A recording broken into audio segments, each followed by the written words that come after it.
A desperate man tries to rob a humble farmer, but instead of calling the police, the farmer offers him food. What happens next shocks the entire community. Just days later, a helicopter appears over his land, dropping unexpected supplies.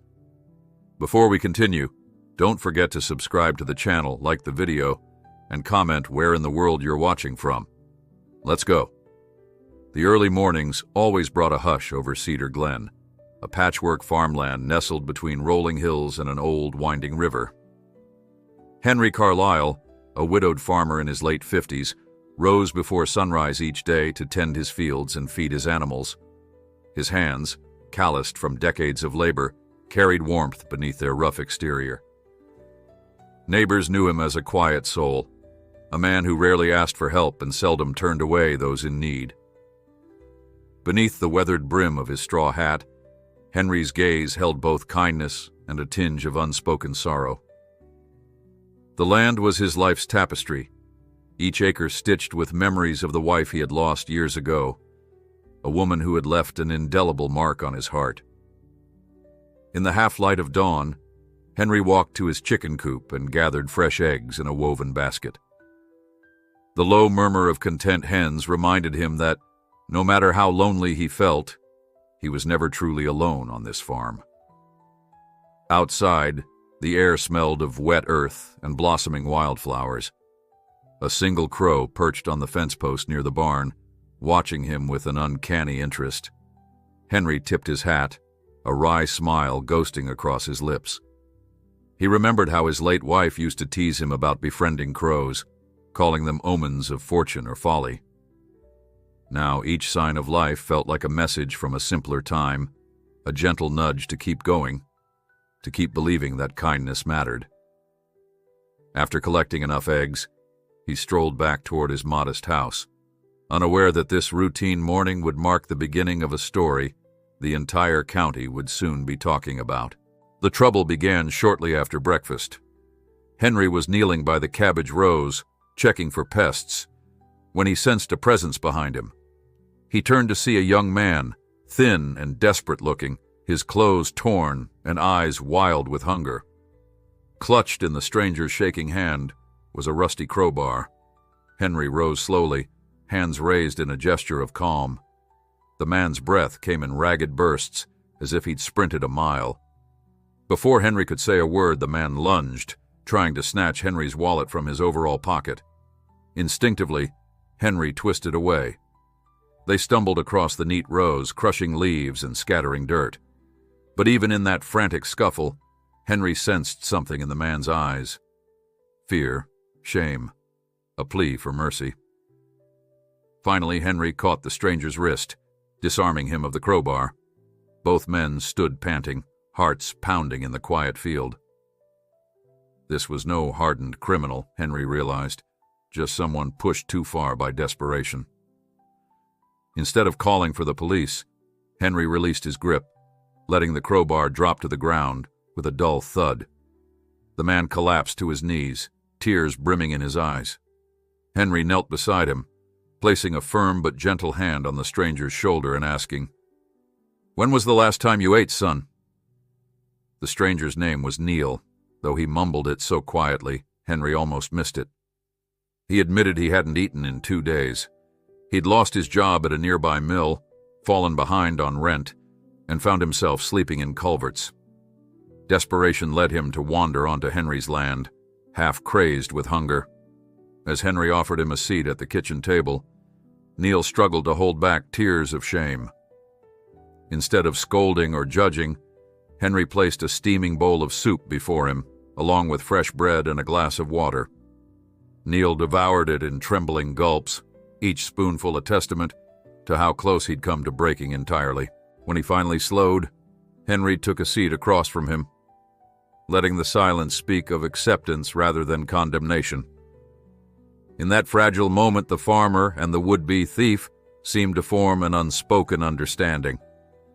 Both knew what it felt like to face life's storms with few resources, and both recognized how a small act of compassion could mean everything. Hours later, as the sun dipped low behind the barn, Neil stood outside, ready to leave. He clutched a small bundle Henry had prepared, a few sandwiches, a warm jacket, and a promise that he could return if he needed more help. Neil's face flickered with gratitude and disbelief. "Why'd you do this for me?" he asked, voice trembling. Henry shrugged, eyes drifting to the horizon. "I've seen hard times," he said softly. "Sometimes a meal does more good than a locked door." Without another word, Neil left, disappearing down the rutted dirt road that led away from Cedar Glen. Henry returned to his chores, not realizing how profoundly that single act of generosity would ripple through both their lives. The next day passed quietly, with Henry harvesting sweet corn and mending fences. He found himself wondering if Neil had found shelter, or if he was still wandering. Something in his gut told him their paths would cross again, but he had no idea just how soon that would happen, or how dramatic the circumstances would be. 3 days later at dawn, Henry was startled awake by a strange thudding overhead. He rushed outside, searching the sky. A helicopter, sleek and silver, hovered above his field. The sight was so unexpected that Henry froze, heart hammering. He hadn't heard or seen such a machine around these parts in years. What was it doing here? Then, to his astonishment, he saw a large crate descend, lowered by cable. It thumped onto the soft soil, and the helicopter ascended swiftly, vanishing beyond the tree line. Stunned, Henry approached the crate. Painted on its side was a simple message: "For the farmer who fed me." Beneath it, in smaller letters, read, "I promise to repay your kindness, Neil." Inside, Henry found medical supplies, canned goods, seeds, and a brand new tractor engine. Overwhelmed, he sank to his knees, one hand pressed to his chest. In a single moment, everything he believed about quiet generosity returning in unexpected ways was proved more than true. Still trembling, Henry glanced skyward, wondering how Neil had managed such a gesture. And why? Word spread quickly through Cedar Glen. Neighbors spotted the helicopter, and rumors flared about why Henry Carlisle, the mild-mannered widower, received supplies from the sky. Some speculated he had wealthy relatives in distant cities. Others whispered about old war debts or hidden gold. Henry ignored the talk. What mattered was that someone he had once fed was repaying him in a remarkable way. Still, he couldn't help wondering what desperation or opportunity had led Neil to acquire a helicopter and such valuable goods. As Henry stored the supplies in his barn, he found a small note tucked beside the tractor engine. Neil's handwriting was scrawled across it. "Bless you for what you did. Keep believing in kindness. Someday we'll meet again." The words lit a warm spark in Henry's chest, a confirmation that his small act of empathy still echoed. That evening, Henry made another pot of soup, stirring it slowly while gazing at the empty chair across the table. No, he wouldn't let cynicism overshadow what had transpired. In a world so often harsh, perhaps hope really did fly. That night, as the bright moon rose over Cedar Glen, Henry sat on his porch, listening to the crickets serenade the darkness. He clutched Neil's note, eyes reflecting the silver glow. Life had taught him that storms come for everyone, often without warning. Yet in offering Neil a simple meal, he had unknowingly planted seeds of salvation for them both. Now as he watched shadows dance across the barnyard, Henry felt faith stir inside him. He understood that kindness, once released, could travel farther than any map might show. Tomorrow would bring new challenges, and perhaps new wonders alongside them. Barely 3 days had passed since that helicopter descended over Henry Carlisle's field. Yet the farm already felt different, alive with curious energy, as if the wind itself carried rumors of what had happened. Throughout Cedar Glen, neighbors stopped by under friendly pretexts, eager to glimpse the mysterious crate in Henry's barn. Some brought pie or fresh lemonade, others just lingered in the driveway, hoping Henry would spill any detail he knew. He always kept the conversation brief, returning kind greetings, but never fully explaining how or why a stranger could afford to drop all those supplies. Most folks left with only half answers, though they carried plenty of speculation back into town. Henry, meanwhile, tried to keep his routine intact. He rose early, tended his animals, and wandered his fields with the same unhurried pace. Still, he couldn't ignore how his mind drifted to Neil. He wondered if the young man had turned to questionable activities to afford that helicopter. Surely, no regular person could just summon such a resource out of thin air. But Henry also recalled the raw look of hunger on Neil's face, the trembling grip on that old crowbar. It wasn't the face of a scheming criminal. It was the face of desperation. Those who'd fallen that far sometimes made deals with men more dangerous than hunger itself.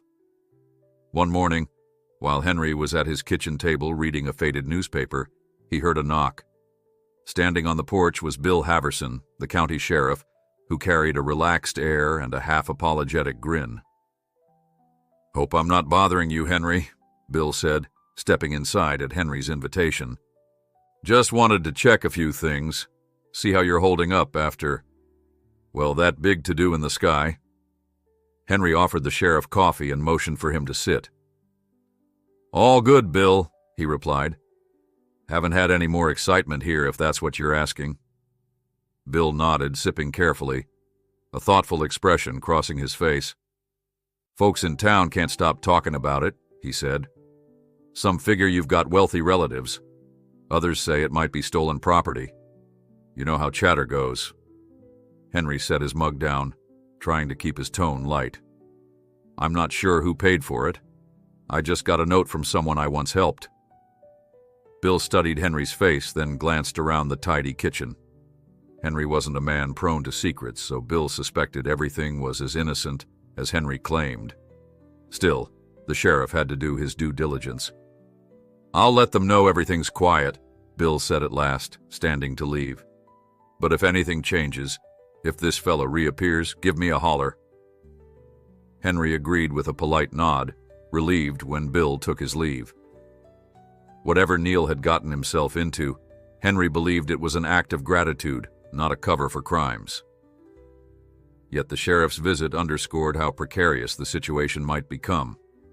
That afternoon, Henry decided to do something productive with the supplies. The canned goods and seeds were straightforward, but the medical kits puzzled him until he realized how useful they'd be for neighbors lacking reliable health care. He remembered an older couple down the road, the Hopes, who struggled to afford prescription costs. Henry loaded some of the bandages, antiseptics, and over-the-counter medications into his truck. Then he drove along the winding road, passing fields of corn swaying under the hot sun, until he reached the Hopes' modest home.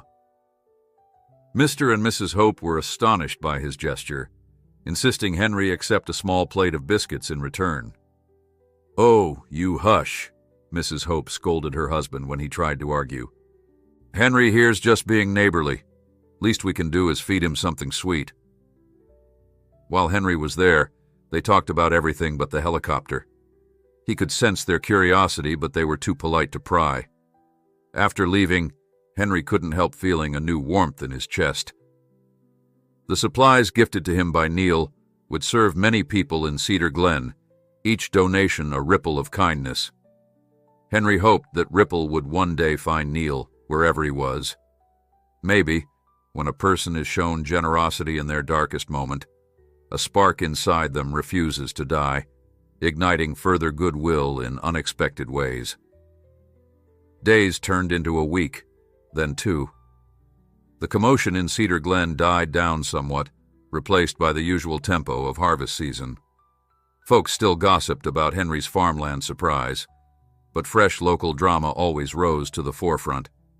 For Henry, life fell into a steady pattern: morning chores, an afternoon spent distributing extra supplies to neighbors who needed them, and quiet evenings on his porch with the crickets. During these simple joys, he held fast to the idea that Neil's gesture confirmed something he'd always believed. People can surprise you in the best ways, just as easily as they can in the worst. All that changed when, one late afternoon, a sleek black SUV appeared at Henry's gate, Henry had been tending to an ailing mare in his barn, humming softly as he brushed the horse's coat. At first, he didn't see the vehicle, but the mare snorted, ears twitching at the sound of a door slamming. Henry wiped his hands on a rag and stepped outside. Two men, both dressed too sharply for farm country, stood by the fence. One was tall and lean, the other heavier set, but they shared a serious, impassive look. Henry's stomach knotted with unease. Something about them felt wrong, though they bore no badges. "Afternoon," Henry greeted, removing his hat politely. "Help you fellas with something?" The taller man stepped forward, offering a thin smile. "We'd like a word, Mr. Carlyle." His voice had a cultured edge that didn't belong in these parts. Henry wiped a bead of sweat from his brow, feigning calm. "All right," he said slowly. "What's this about?" The heavier man took out a phone and tapped its screen. "We hear you received a special delivery recently," he said, glancing at Henry's barn with open curiosity. "We're looking for the man who sent it." They exchanged looks, clearly waiting for Henry to fill the silence. Henry guessed that Neil had gotten mixed up in something more complicated than he realized. These men weren't local. They exuded a certain polished threat, the kind that a small-town farmer recognized from stories but never expected to face himself. "Don't know who you mean," Henry said simply. "Sure you're in the right place?" The taller man chuckled, the sound devoid of humor. "We're quite sure. Word travels fast." His partner folded his arms, posture indicating impatience. "We'd hate to cause trouble," he said, "but we'd appreciate it if you'd cooperate." Henry's pulse pounded. He thought of the quiet life he cherished, his farm, the memory of his wife. He recognized these men as the type who believed intimidation solved any problem. "If you're looking for trouble," Henry said, voice firming, "you've come to the wrong address. I helped a stranger once, fed him a meal.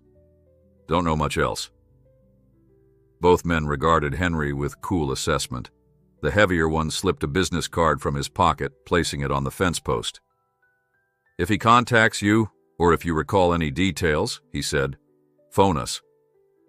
The taller man let his cold gaze linger. "Could be dangerous to hold out on us, Mr. Carlyle." Henry swallowed. "Understood." They climbed back into the SUV and drove away, leaving a swirl of dust on the gravel. Henry stood motionless, mind racing with questions. Who were those men? Why did they want Neil so badly? As he picked up the business card, he noticed it lacked a company name, offering only a phone number. He placed it in his pocket, feeling both wary and protective. He had no intention of exposing Neil to these strangers. Sighing, Henry walked back to his barn, resuming his chores without the same easy calm he'd felt before. Though evening arrived as peacefully as ever, Henry couldn't relax. Those men had unsettled him, and he wondered if more trouble would soon follow.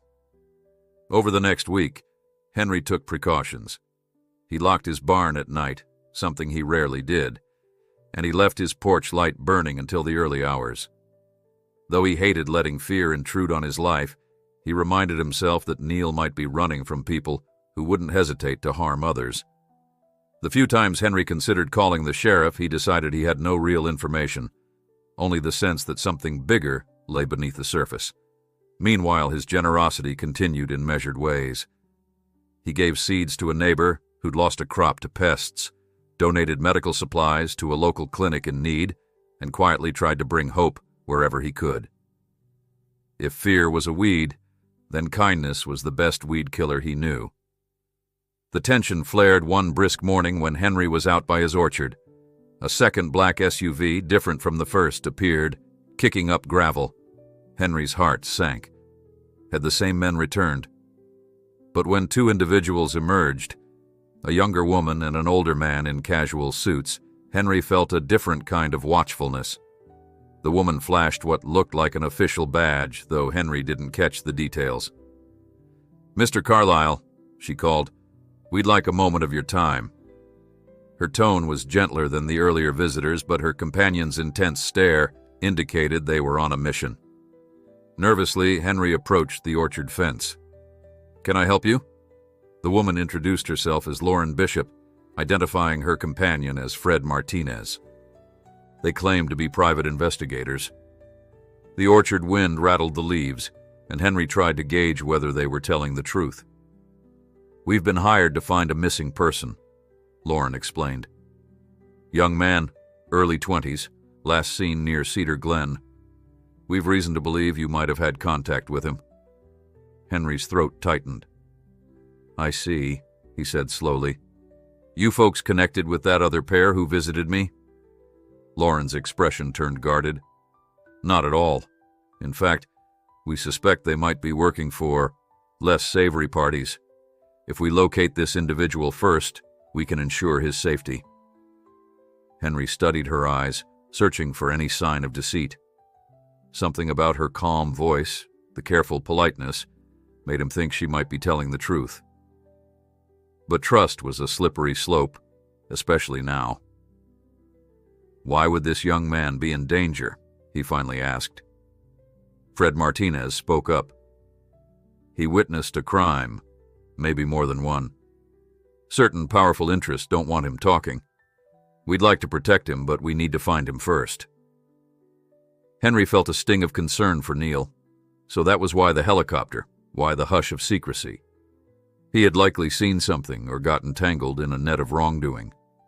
Now, multiple factions wanted to track him down. Henry told the investigators nothing definite, insisting he had no way to contact Neil. They tried pressing him, but he responded only with the same mild honesty. He wasn't lying. He genuinely didn't know where Neil was. "If he does show up," Lauren said, handing Henry a business card that actually included names and an office address, "please call us. It's urgent he stays out of the wrong hands." He slipped the card into his shirt pocket, feeling the weight of multiple secrets. They thanked him and departed, leaving Henry alone in the orchard, haunted by the enormity of it all. That night, Henry found it impossible to sleep. Each time he closed his eyes, he pictured Neil's face. Hollow with hunger one moment, lit with gratitude the next. His mind spun through nightmares of black SUVs cruising around the property, waiting for a chance to threaten or bribe him for information he didn't have. What frightened him most was the possibility that Neil might come back, unsuspecting of the danger swirling around him. Despite the late hour, Henry rose, donned his coat, and walked outside to the porch. The moon's silver glow traced the outlines of his fields. He felt the chilly breeze on his skin, recalling a promise he had made to himself, to stay kind in a world that often wasn't. Now, being kind meant staying watchful, guarding not just his own safety, but possibly Neil's as well. Henry spent the next day in a state of constant watchfulness, scanning the perimeter of his land each time he heard the faint crunch of tires or the distant hum of an engine.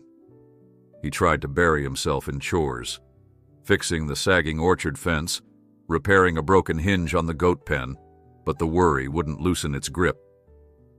Around midday, he carried fresh eggs to Mrs. Clary, a widow recovering from hip surgery, leaving a few jars of canned fruit on her porch with a note that said, "Get well soon." Acts of kindness had long been his antidote to unease, but now each step along the dirt road felt heavy. He found himself braced for another black SUV or another pair of strangers demanding knowledge he didn't possess. As the sun crept across the sky, he wondered again if Neil was hiding somewhere nearby, too afraid or too ashamed to reach out. The only real solace Henry found came from the farmland itself, the reassuring rustle of leaves, the scattered shadows beneath his old oak, and the chorus of insects at dusk. That evening, the phone on Henry's kitchen wall rang, startling him. Few people ever phoned these days unless it was the local feed store or maybe the veterinarian. Wiping his hands on a cloth, he answered in his unhurried manner. At first, there was just static, then a pause long enough that he nearly repeated his hello. Finally, he heard a breath, followed by a hushed voice he recognized instantly. "Neil." "I'm so sorry to call you like this," the young man said, voice trembling with the residue of panic. "But I had no one else I could trust." Henry's heart pounded, relief and anxiety mixing in equal measure. Before he could respond, Neil continued, "I messed up. I never meant to drag you into it. I wanted to repay you." Henry pressed the phone closer, lowering his own tone.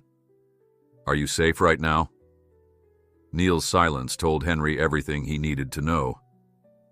The farm clocks ticked behind him, counting off seconds that felt precariously short. "I'm not safe," Neil admitted. "There are people hunting me, and I think they know I once showed up on your land. I'm sorry." Henry spoke quietly, each word deliberate. "You can come here if you need to," he offered. "I won't let anyone hurt you." Neil's voice cracked. "I can't bring that on you. You've done enough." Static rose again, then the line abruptly cut off. Henry replaced the receiver gently, fighting the temptation to call the sheriff and reveal everything. But trust went both ways. Neil had come to him in desperation, and Henry believed that betraying him now would only worsen matters. Still, the conversation left Henry trembling. If Neil felt cornered enough to reach out, it meant those men in black SUVs weren't the only threat. Maybe the so-called investigators who'd approached him were legitimate, but maybe they weren't the only group interested in capturing Neil. In Henry's mind, the lines between right and wrong, safe and unsafe, had blurred.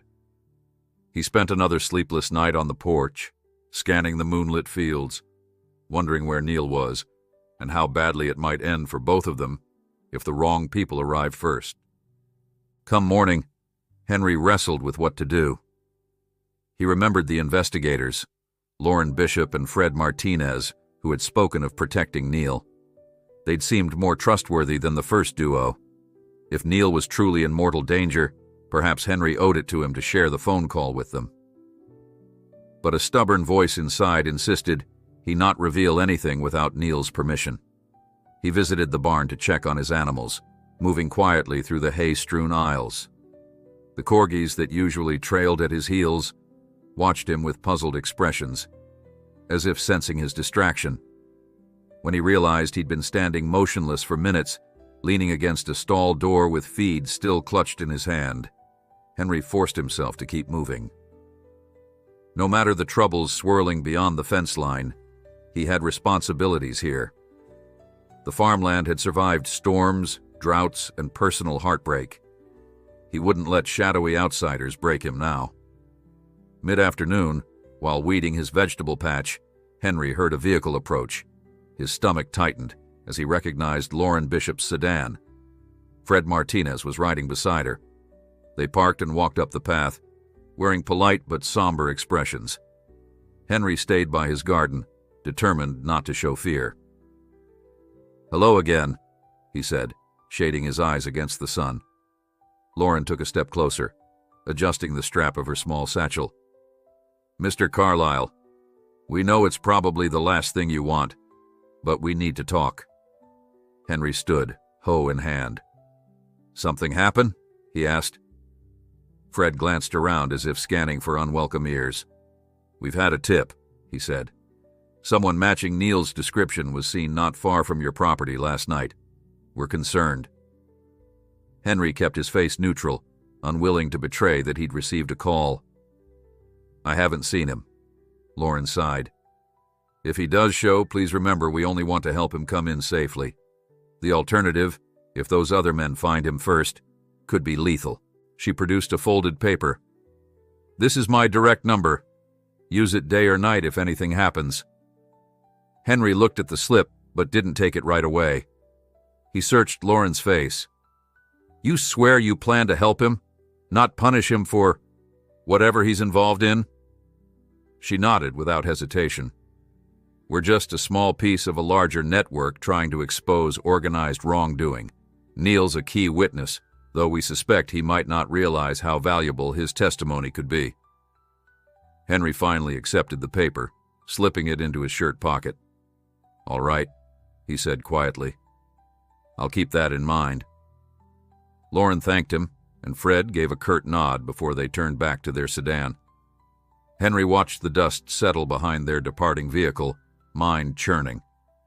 If Neil truly held explosive information, maybe the only way to protect him was to trust these two. And yet, Henry feared an ugly outcome, no matter how well-intentioned Lauren and Fred might be. People who become pawns in big secrets usually pay steep prices, and Henry didn't want to see Neil crushed between forces he barely understood. That night, Henry overcame his reluctance and dialed the number Lauren had given him, hoping to glean more details. She answered immediately, tension in her voice. When Henry asked for specifics about Neil's role, Lauren explained that he'd witnessed multiple high-level transactions tied to money laundering and racketeering. "He's not a hardened criminal," she clarified. "He got roped into a courier job out of desperation, found out how deep it went, and ran." Henry pictured Neil's gaunt face, recalled how close to ruin he'd been when he tried to steal an old farmer's wallet. The question gnawed at Henry. How far would Neil have gone if Henry hadn't fed him? Would he have become a thug or just another casualty? "Why the helicopter?" Henry asked. Lauren hesitated. "We think he stumbled onto some stolen funds, or maybe he borrowed them under false pretenses, trying to disappear. Dropping supplies to you might have been his way of saying thanks. But it also exposed him. Now various interested parties know you're connected, even if you didn't intend to be." Henry exhaled, heavy-limbed. "So you're telling me I'm a target too?" Her silence was enough confirmation. 3 days after that call, Henry's apprehensions proved correct. At dusk, while Henry was finishing dinner, the phone rang again, and a frantic voice greeted him. "They're close," Neil gasped. I had to warn you. Please, I'm sorry I put you in danger." In the background, Henry heard distant sirens or some mechanical roar he couldn't place. He rushed to calm the young man. "Where are you? I can come." Neil's voice cracked. "No, I won't drag you in deeper. I'm by the old covered bridge off Route 9, but I can't stay.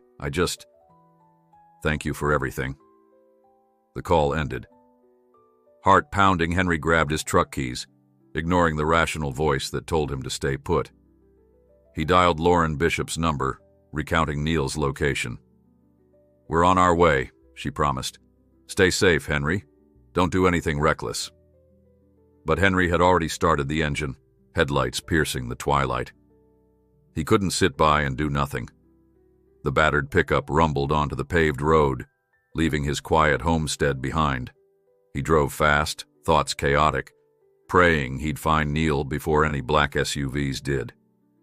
The old covered bridge lay beyond a patch of dense woodland, seldom used since the newer highway bypassed it.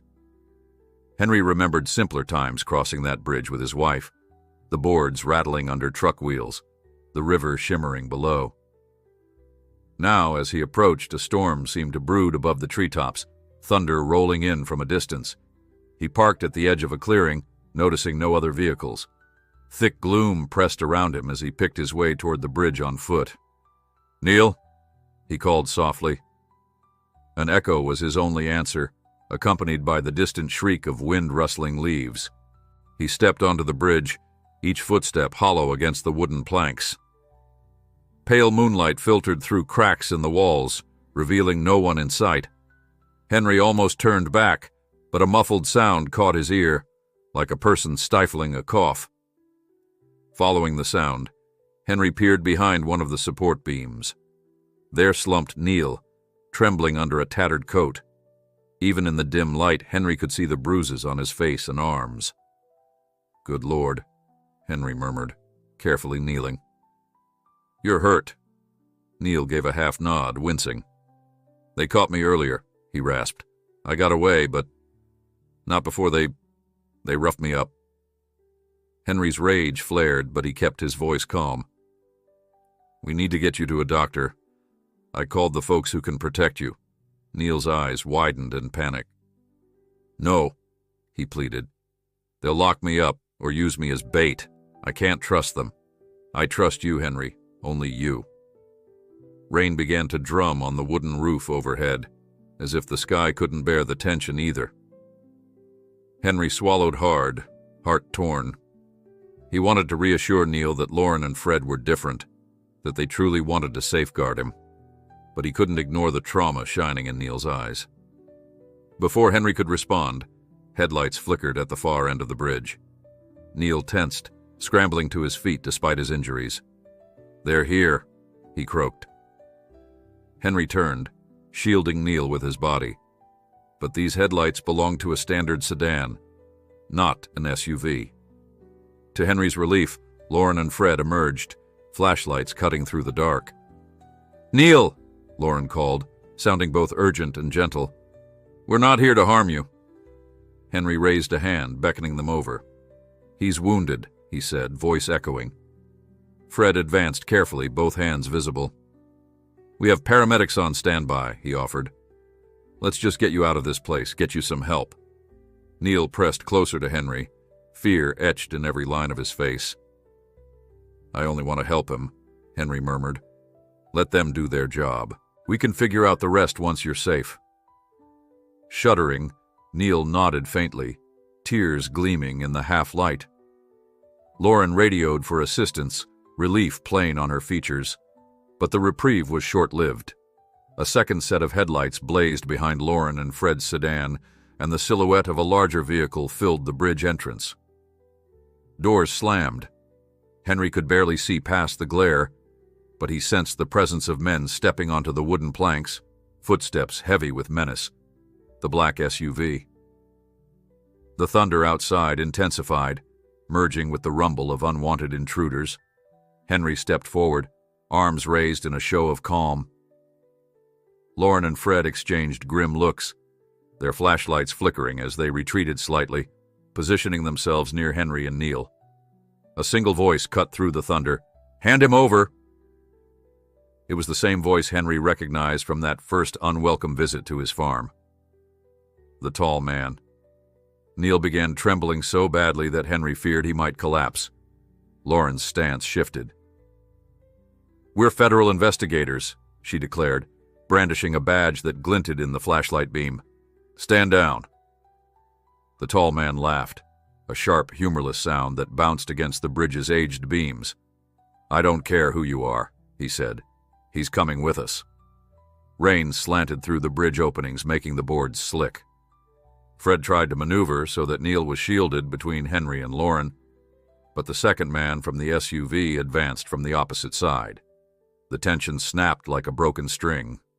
One of the men lunged for Neil, and Fred tried to intervene.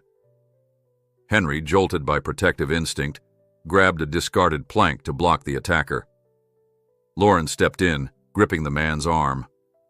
In the scramble, thunder crashed and lightning illuminated the violent tableau.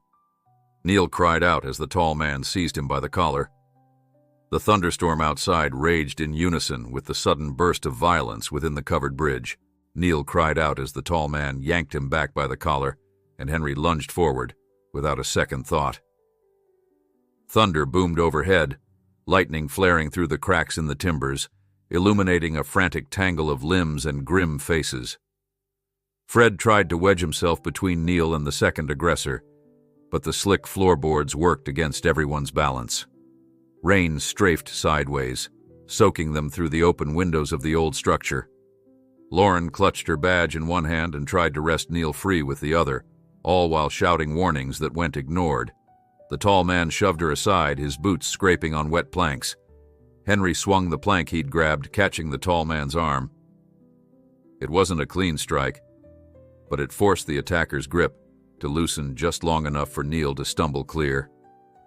Gasping for breath, Neil careened into a support beam, clutching his bruised ribs. Every flash of lightning revealed the swirl of panic in his eyes. He'd barely regained his footing when the heavier man moved in, growling something inaudible beneath the crash of thunder. Henry's heart thundered too. He'd never in his life fought like this, but adrenaline fueled him. Another wooden plank lay at his feet, splintered at the end, so he kicked it forward. The heavier man tripped, letting out a shocked oath before colliding with the floor. Fred, meanwhile, had wrestled the tall man away from Neil, but their scuffle threatened to topple both through the side slats, where a steep drop led into the raging river. The bridge groaned under shifting weight and the pounding storm. Lauren shouted for them to stop, brandishing her credentials, but the tall man seemed beyond caring. He slammed Fred's shoulder into a wooden post, making Fred grunt in pain, then spun to seize Neil once more. Lightning flashed again, revealing a gun in the tall man's fist. Henry's stomach lurched. Lauren's reaction was immediate. Drawing her own weapon, she aimed at the tall man and barked, "Put it down!" But his face reflected only icy resolve. "Move!" he hissed, pointing the barrel toward Neil's midsection. Henry, on instinct, stepped sideways, putting himself in line with the gun. Every muscle tensed, his mind whirling with the memory of feeding a starving man not long ago. Neil's life was on the brink, and Henry refused to step aside. He shot Lauren a glance that pleaded for calm. Then came a deafening crack of thunder, so close it rattled the entire bridge. For a heartbeat, no one moved. The tension was suffocating.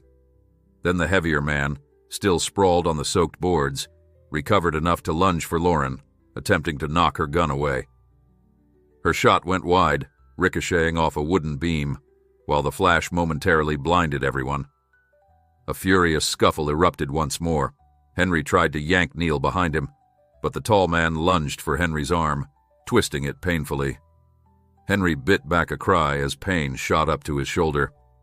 His grip on the plank slipped, rattling onto the floor. Fred managed to shove the heavier man off Lauren. Neil, desperate, crawled behind a support beam to escape the line of fire. The tall man turned his gun on Henry, who pressed against the side rail with nowhere to run. The hum of the storm roared through Henry's ears. His entire body trembled, yet something inside him refused to cower. If he had to stand in harm's way to shield Neil, so be it. The tall man's lip curled. "I won't ask again," he said, voice low and biting. "Hand him over." A fresh bolt of lightning illuminated the scene, revealing flickers of movement at the near entrance. Shadows lengthened as more figures arrived. Lauren, breathless and cornered, risked a glance over her shoulder. Two uniformed county deputies rushed into view, guns drawn. Their flashlights cut harsh beams through the gloom. Sheriff Bill Haverson was with them, shouting commands. "Drop your weapons, now!" The tall man tensed, quickly assessing his odds. The heavier man, out of breath, remained on his knees, uncertain whether to surrender or spring forward. Rain whipped through the structure, hammering the wooden planks in erratic rhythms. Lauren seized the chance. She feinted to the side, distracting the tall man so Fred could close in. The tall man swung his pistol toward the approaching deputies, but Bill Haverson fired first, 2 crisp shots that embedded themselves in the wooden floor close by. "I said drop it!" Bill roared. With a snarl, the tall man finally flung the gun aside, letting it skid into a puddle. He raised his hands, glaring at Bill. Fred snatched the weapon, quickly securing it. The heavier man likewise hoisted his arms, chest heaving, resignation etched on his wet face. Henry let out a shuddering breath, feeling an almost dizzy relief. He scrambled to where Neil had hidden. The young man was trembling, soaked and in obvious pain, but alive. Henry wrapped an arm around him, gently helping him stand. Bill and the deputies took control of the 2 aggressors, cuffing them swiftly. Lightning flickered again, revealing the men's bitter scowls. Lauren hurried over, radioing for backup and an ambulance. "It's over," she said to Henry and Neil, though her voice held a quiver that suggested even she was shaken by how close they'd come to tragedy. Neil stared blankly, as though in a daze. Henry guided him toward a safer spot near the entrance, away from the slippery boards and out of range of the arrested men. Fred joined them, pressing a cloth to a cut above his eye, courtesy of the tall man's elbow. "Kid," Fred said gently, "it's time to let us help you properly." Henry gave Neil's hand a squeeze. "They're good folks," he murmured. "And it's safe now. You need medical attention." Neil sagged, chest hitching with ragged sobs he'd tried to contain for too long. Henry held on to him, eyes burning with empathy. Outside the bridge, the storm's fury began to subside, as if nature itself had decided the worst of the chaos had passed. With the immediate threat neutralized, the group slowly emerged from the structure, stepping onto muddy ground. Sirens wailed in the distance. A few minutes later, paramedics arrived, hustling toward Neil with a stretcher. He resisted at first, glancing fearfully between Henry and Lauren, but then let them guide him onto the stretcher. "Henry," he choked out, voice tight. "I'm sorry I dragged you in." Henry shook his head. "You didn't drag me anywhere, son. I chose to stand by you." Lauren and Fred conferred with Bill, who examined the tall man's confiscated firearm. "Serials filed off," Bill muttered. "Figures." The men in black scowled, offering no defense. Their silence felt like a final admission that they'd been bested. Bill turned, fixing Henry with a concerned look. "You all right?" Henry flexed his sore arm, wincing. "I'll live," he said. "Thank you, Bill. I don't know if we'd have walked out otherwise." The sheriff nodded, removing his hat to let the rain splatter on his forehead. "I had a hunch after the rumors that something was about to boil over. Lucky I followed up." With Neil secured in the ambulance, Henry lingered near the swirling red and blue lights. Lauren promised to ride with him to the hospital, but she paused to speak with Henry. "You should come too," she suggested. "You'll want a checkup, and we may need your statement." Henry hesitated, glancing at his battered old pickup. Part of him longed to retreat to the safety of his farm to pretend none of this had ever happened, but that was no longer an option. He nodded, rubbing the back of his neck. "All right, I'll follow behind." When Henry finally reached the hospital, he found Fred in the lobby, dabbing the cut on his brow with antiseptic. The overhead lights glared mercilessly, reflecting off drab floors. Henry sat beside him in one of the plastic chairs. "How's Neil?" Henry asked, voice hushed in the presence of strangers. Fred grimaced. "Concussion, bruised ribs, a nasty laceration on his shoulder. He's lucky. Another few minutes and—" Fred left the sentence hanging, but Henry understood. They'd narrowly escaped a dire outcome. "He's stable now. Lauren's with him," Fred added. Silence settled over them. Henry stared at a vending machine across the corridor, hollow with exhaustion. 2 hours dragged by. The clock on the wall seemed to taunt them with each slow tick. Henry gave his statement to a junior officer, recounting the harrowing events under the bridge. At last, Lauren emerged, beckoning Henry. He found Neil in a small curtained cubicle, IV attached to his arm. A nurse was adjusting the bandages around his torso. Neil looked up, relief flooding his features at the sight of Henry. "They said I'll need a day or two to recover," he murmured. "Then, what happens after that?" Lauren exchanged a glance with Henry. "We have a safe place for you," she answered. "We'll coordinate with the appropriate agencies to keep you hidden from any remaining threats. Once you're ready, your testimony can bring down the rest of those criminals." Neil exhaled shakily. "I'm so tired," he whispered. Lauren patted his shoulder gently. "We'll handle the big stuff. You focus on getting better." Henry stood at Neil's side, feeling the swirl of relief and sadness. "You do what they say," he urged. "No more running." Neil nodded weakly. "Yeah, I'm done with that." His eyes flicked to Henry's. "I swear I never meant for you to get hurt. You saved my life twice now. Once with a bowl of soup and once more tonight." Henry pressed a light hand to Neil's uninjured shoulder. "You deserved a second chance. I'm just glad we got you here in time." Outside in the corridor, Fred motioned for Henry to follow him toward a quieter corner. "You'll probably be asked to testify as well," he said, "about the men who attacked you and anything you witnessed. That means you might face scrutiny, especially if any of their associates remain free." Henry let out a weary sigh. "I'm not backing down. I've lived on my farm nearly 60 years. Not letting fear chase me away." Fred nodded solemnly. You're a good man, Henry. Night wore on. Eventually, Bill Haverson showed up at the hospital, explaining that both attackers had been booked on charges including assault and illegal firearms possession. More charges might follow if Lauren's team linked them to bigger crimes. Glad we arrived in time, Bill added. Thanks for letting me know something was brewing. Henry forced a tired smile. I appreciate everything, Bill. Before leaving, the sheriff placed a calloused hand on Henry's shoulder. You get some rest, old friend. Don't forget to heal yourself, too. Henry stayed until the nurses insisted visiting hours were over. He exchanged a final nod with Lauren and Fred, who would remain by Neil's side. As Henry walked out of the hospital into the still, damp night, he felt overwhelmed by all that had happened. Never in his quiet life had he imagined being in the middle of such danger. The drizzle had tapered off, leaving only the smell of wet pavement. Henry got into his truck and stared at the steering wheel for a long moment, letting the hush of the parking lot soothe him. For better or worse, he had played his part. Now, in the days to come, Neil would have a chance to start fresh. Henry's gaze flicked toward the hospital doors.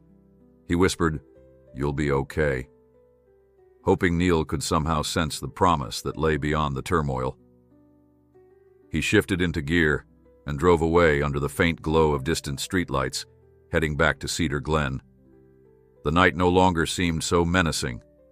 Instead, it felt as if the storm clouds had cleared, and maybe, just maybe, the seeds of kindness once sown would continue to grow in unexpected fields. Henry drove home under a canopy of fading stars, the hospital's lights shrinking in his rearview mirror. He thought he'd be drained by the day's events, yet his mind whirled with the echoes of thunder and the shouts that had nearly ended in tragedy. Although relief coursed through him, a nervous tension still coiled in his chest, reminding him of how abruptly calm can be shattered. By the time he reached the farmhouse, dawn was a pale streak on the horizon. After parking, he just sat there, letting the engine tick in the hush. Sleep felt distant, overshadowed by the swirl of recent memories. When he finally climbed out and unlocked his front door, Henry realized that kindness, once again, had forced him into a world far beyond his quiet farmland. Stepping inside, he flicked on a lamp and stared at the small living room. Everything looked normal. His worn couch, the crocheted blanket draped over the armrest, the clock ticking on the wall. Yet Henry felt as if he'd crossed some invisible boundary he could never fully return from. Standing in the center of that familiar space, he suddenly remembered the day Neil had stumbled onto his land, half-starved and trembling. All Henry had done was offer a meal, but that gesture now seemed to have lit a fuse, leading to betrayal, violence, and eventual rescue. He wondered if he'd do it all again, if he'd known the risks. The answer rose in him as steady as breathing. Yes, absolutely. Weariness tugged at his eyelids, so he trudged upstairs and let exhaustion claim him. In the days that followed, Cedar Glen buzzed with talk about the brawl on the old covered bridge. Though not everyone knew the full details, word traveled that Henry Carlisle and some out-of-town investigators had been involved in a violent clash with armed men.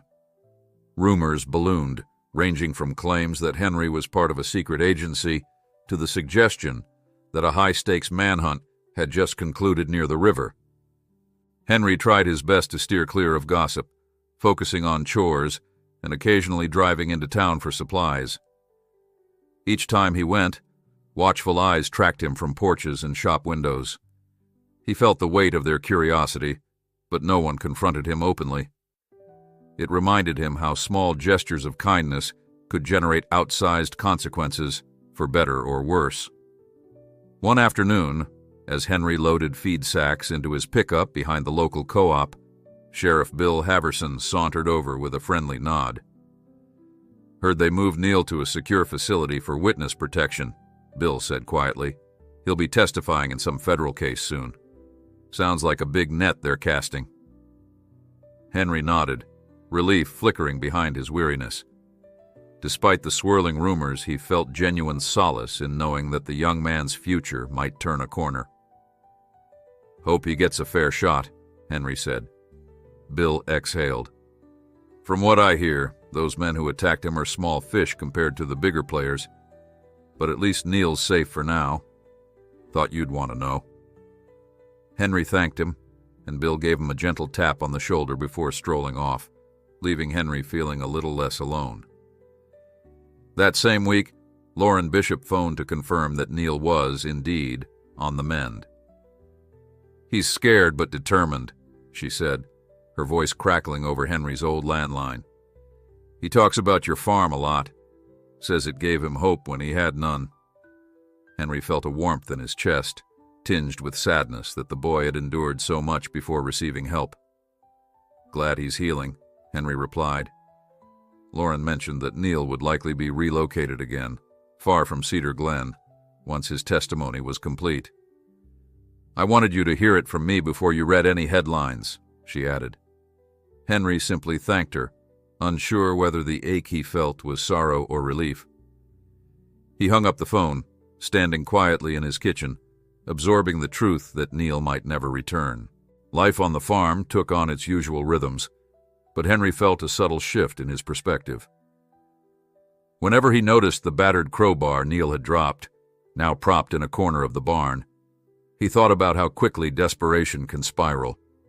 The memory of that day and the days that followed infused Henry with a stronger resolve to keep offering help whenever he could. He began donating extra produce to the local shelter. He helped a neighbor fix a fence without waiting for any thanks. Though he rarely spoke about the helicopter or the violent incident, he carried an unspoken understanding of the fragility beneath everyone's surface. The fields continued to flourish under Henry's watchful care, as though the land, too, recognized a measure of grace had settled over Cedar Glen. Then, early one Saturday, Henry received a phone call from a number he didn't recognize. Expecting another reporter or curious local, he answered hesitantly. Instead, a polite voice introduced himself as Roger Edmonds, a lawyer representing Neil's case. I wanted to personally thank you, Mr. Carlyle, Edmonds said. Your willingness to step in saved Neil from a far darker fate.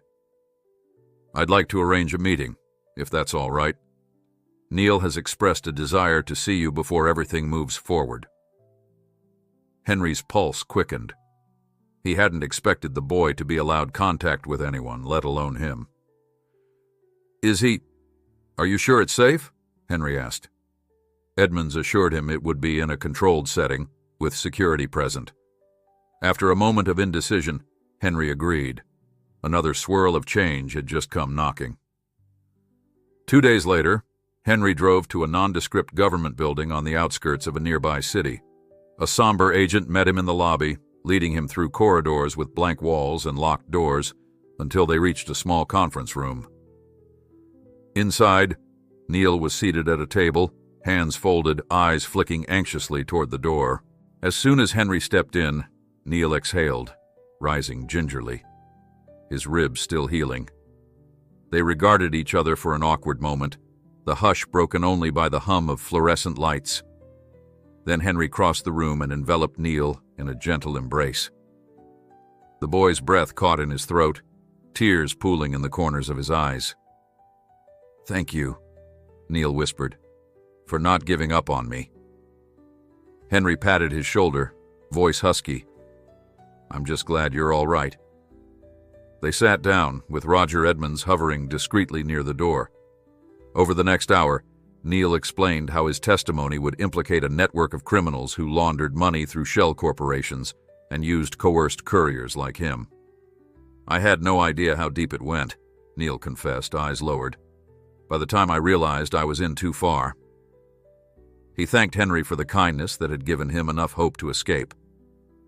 You made me believe I wasn't worthless, he said. Henry swallowed hard, remembering the scrawny figure who had once tried to rob him with a rusty crowbar. We all lose our way sometimes, Henry replied gently, but we can still find a better path. Their conversation ended with the promise that once Neil's role was finished, he'd move on to a safer life. As Henry left the secure building, he had no idea if he would see Neil again. A bittersweet calm settled over him, proof that a single act of compassion could reshape a life.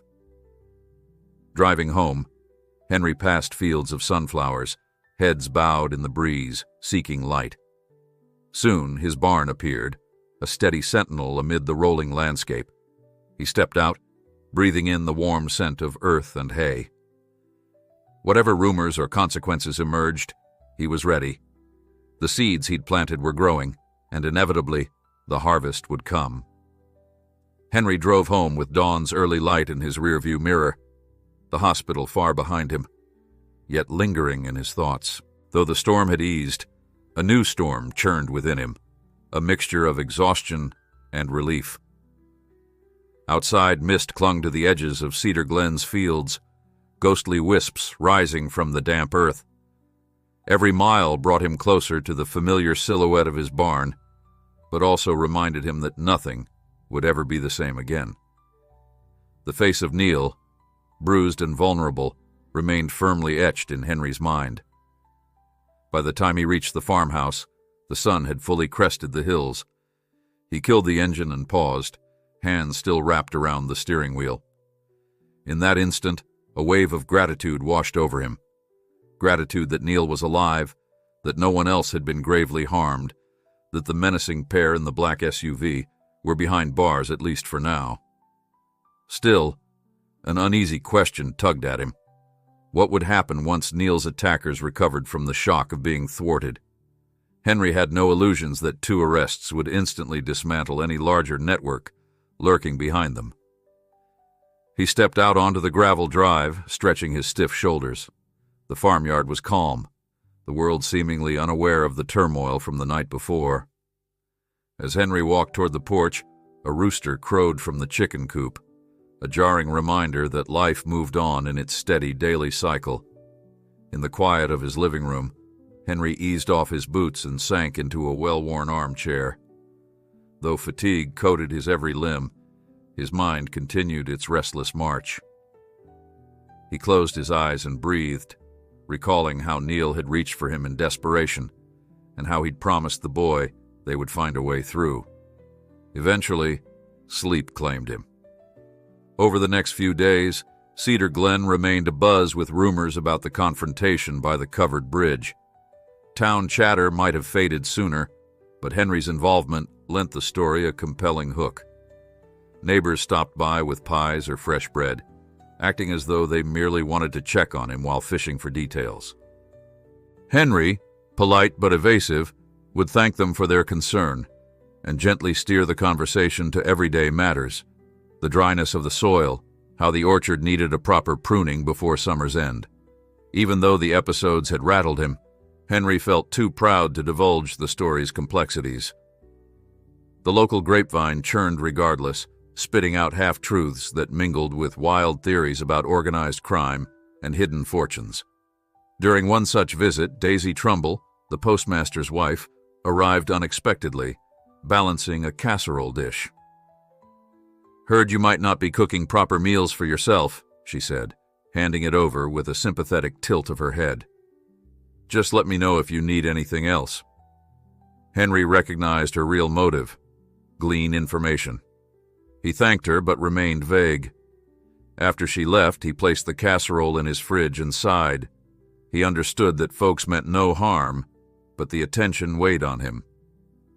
Kindness could be quiet, but curiosity often roared like a busy marketplace. Meanwhile, the sheriff dropped by to inform Henry that the 2 men arrested at the bridge now faced assault charges, plus additional federal inquiries. "Their associates might still be lurking," Bill cautioned. "Keep an eye out." Henry met Bill's gaze steadily. "I'm not looking for trouble," Henry replied, "but I won't run from it either." The sheriff patted Henry's shoulder. "I know, just watch your back." That same afternoon, Henry received a telephone call from Lauren Bishop. Her tone was more relaxed than it had been the night of the confrontation, though a hint of worry remained. "Neil's injuries are healing," she reported. "He's stabilizing physically, but emotionally he's still on shaky ground." Henry pictured Neil's hollow expression as he had lain in the hospital bed, haunted by close calls and uncertain prospects. Lauren explained that federal authorities had relocated Neil to a secure facility as they prepared him to testify. "He mentioned you," she added softly. "Said he wouldn't be alive if you hadn't fed him that day." Henry felt his throat tighten. "It was just a meal," he murmured, though he knew better. In Neil's darkest moment, the gesture had signified hope. "Anyway," Lauren continued, "there's talk about how best to use his testimony to dismantle the larger network. Right now, we want you aware that you too might be called to testify. Those men saw you defend Neil. The prosecution may want your account of their threats and behavior." Henry closed his eyes. He wasn't afraid of telling the truth, but he dreaded leaving the farm for any lengthy period. "I'll do what needs doing," he finally said. "Just keep me updated." Lauren promised she would, and they ended the call with a note of mutual respect.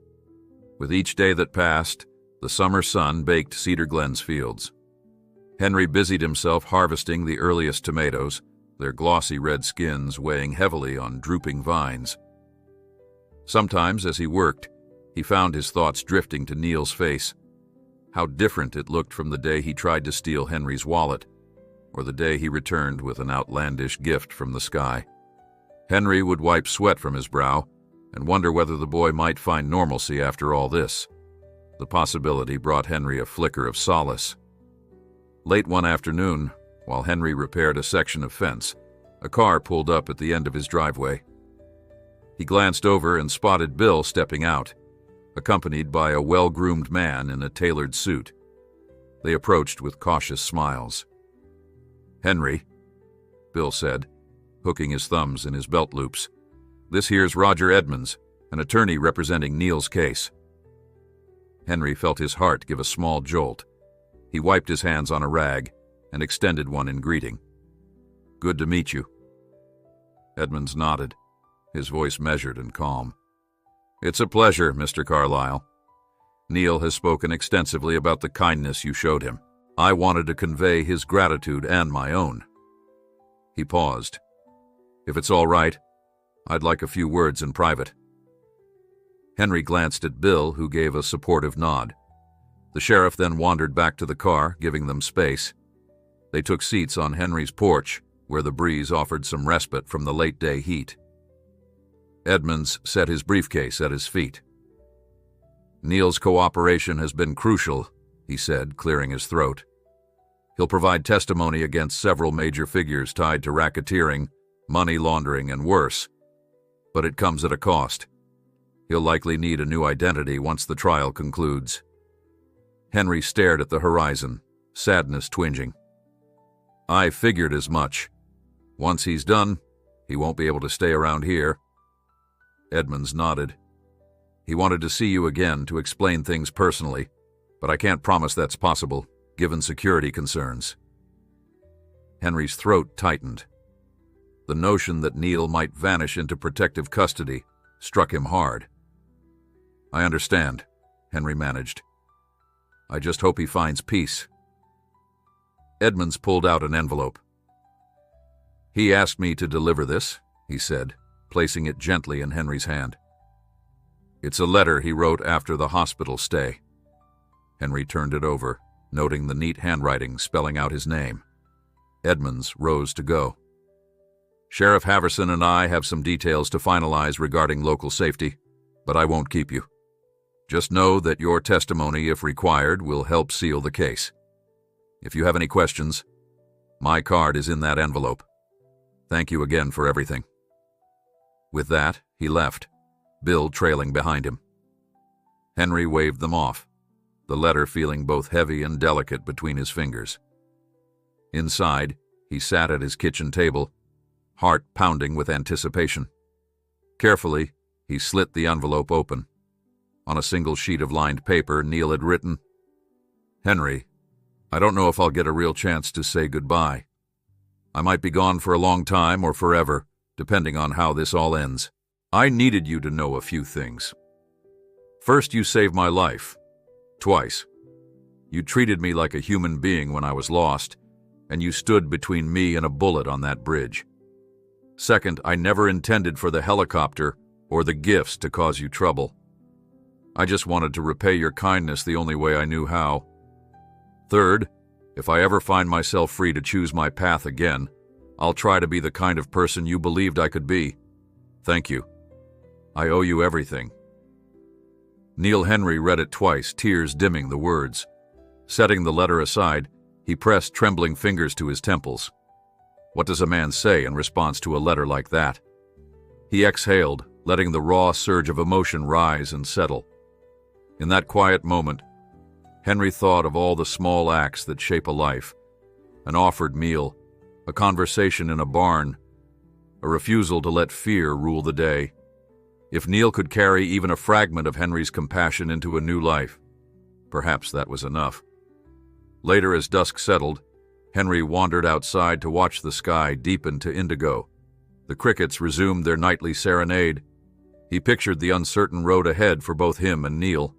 A swirl of legal procedures, testimonies, potential threats, and press coverage might loom. Yet, out here in the open hush of farmland, the world felt balanced, rooted in an ancient steadiness that men and their schemes could never fully disturb. Over the coming weeks, Henry continued living much as he always had, albeit with a heightened sense of vigilance. He maintained contact with Lauren Bishop, who updated him sporadically on Neil's condition. He prepared his fields for the next phase of planting, mindful that each season demanded patience and care. When the farm tasks allowed, he drove into town to volunteer at the local clinic, delivering boxes of leftover medical items from Neil's mysterious crate. Each time he did, he remembered how that same generosity had once arrived via helicopter, startling an entire county. Now, the gifts were being put to tangible use. An unforeseen blessing from a precarious alliance that had formed that day. Though the memory of armed men in a covered bridge haunted him, Henry refused to let fear overshadow the quiet joys. He welcomed sunrise with a renewed gratitude, gave thanks for a healthy harvest, and remained open to anyone who might need a hand. If trouble ever returned, he hoped kindness would be enough to see him through. And if Neil, wherever he was, ever doubted his own worth, Henry prayed the memory of a warm meal, a safe barn, and a second chance would light the boy's path forward. Standing beneath the glimmer of the first star each evening, Henry closed his eyes and silently wished Neil well. If the boy were to vanish from his life, he hoped it would be into a place where shadows no longer dogged his every step. By then, Henry had learned a deep lesson. Sometimes the most powerful difference you can make is a single act of compassion, offered freely, when all else seems dark. That thought carried Henry back into his house each night, heart heavy and hopeful in equal measure, resolved that if fate ever placed another lost soul on his porch, he would answer in exactly the same way. The weeks that followed settled into an uneasy lull, as if the world held its breath awaiting the trial that loomed on the horizon. Henry found relief in the smallest tasks of farm life, scattering chicken feed at sunrise, patching the worn shingles on his tool shed, and tinkering with a broken tractor part that had been gathering dust. Each chore grounded him, letting him lose himself in the simple grace of necessity. Only when he paused for water breaks or quiet lunches in his kitchen did his thoughts drift back to Neil, somewhere in a secured location, preparing to give testimony that could topple dangerous criminals. Henry received sporadic calls from Lauren Bishop or Roger Edmonds, each update measured. Neil's condition held steady. His anxiety ran high. The prosecutorial team was finalizing evidence, combing through documents and recordings that Neil had helped supply. "It's going to be a big case," Roger told Henry one Friday morning. "High stakes for a lot of powerful folks. But Neil's statements could tip the scales for good." Henry listened solemnly, wondering how a scared, hungry young man had become such a central figure in a federal investigation. He remembered Neil as he'd first been, a trembling figure by the cabbage rows, half ready to collapse from hunger. Despite the swirl of impending court drama, Henry still had a farm to run. The orchard demanded attention with the onset of warmer weather. Peaches and apples needed thinning, so they wouldn't weigh down the branches. One late afternoon, Henry stood on a ladder, carefully pruning a young apple tree, when a neighbor's truck rumbled up the drive. Peering down, Henry recognized Mrs. Bennett, who lived just past the ridge. She hopped out of the truck, shading her eyes to squint at him. "Heard you might need a hand," she called. "My grandson wants to earn a bit of pocket money. Thought we'd see if you could use extra muscle." Henry smiled, stepping carefully off the ladder. "Always appreciate help," he replied. Mrs. Bennett was one of the few neighbors who managed to avoid prying questions, having known Henry's quiet nature for years. They agreed that her grandson, Adam, would come by on weekends to assist with heavier chores. Henry felt a small weight lift. It was good to accept help once in a while. Perhaps it also kept him from dwelling too much on the trial's approach. As May slipped into June, the trial date neared. Henry occasionally glanced at the letter Neil had penned, which he kept in a drawer beside the living room sofa. He hadn't shown it to anyone, though sometimes he caught himself tracing the folded edges, recalling the raw gratitude in Neil's words. Through Lauren, Henry learned that Neil still clung to the memory of the meal Henry had offered him. As if that single act anchored him amid the swirling threats and tangled legal webs. "He's determined," Lauren said in a call one Sunday evening. "Frightened, but determined." On a drizzling Tuesday, a letter arrived bearing the official seal of the U.S. Attorney's Office. Inside, Henry found a court summons instructing him to appear as a witness for the prosecution in 1 week's time. The language was formal, the demand clear. Henry read it twice, his pulse thumping. Though he'd expected this, seeing it in black and white made his heart lurch. He set the document on the kitchen table, listening to the rain drum on the roof. He'd never set foot in a federal courtroom before. The prospect of traveling to the city, testifying under oath before lawyers and officials, filled him with apprehension. But an undercurrent of resolve steadied him. If telling the truth about the threats and violence around Neil would help end a cycle of exploitation, Henry would do it. Word traveled fast. By that afternoon, Sheriff Bill Haverson dropped by, offering a small measure of reassurance. "You'll have an escort," Bill said. "Lauren's folks are coordinating security. We're not leaving anything to chance." Henry nodded, grateful. He recalled the men who'd tried to abduct Neil in the covered bridge, and a flicker of fear sparked. "I just want to do my part," he murmured, "and then come back to my fields." Bill patted his shoulder. "That's the plan. We'll get you there, get you home safe." That evening, Henry wrote a short letter of his own, sealed it in an envelope, and tucked it in a chest under his bed. Though he had no intention of leaving the farm for good, he recognized that life didn't always heed good intentions. The letter was addressed to a dear old friend out of state, someone who'd once served with Henry's late father in the National Guard. If something unforeseen happened in the city, Henry wanted a few final words left behind. Part farewell, part reflection. He set the envelope aside, feeling a pang of guilt at the gloominess of his thoughts, but realism nudged him on. Once he'd finished, he prepared a simple supper and tried to focus on the bright hum of summer crickets instead of the tangle of what-ifs in his mind.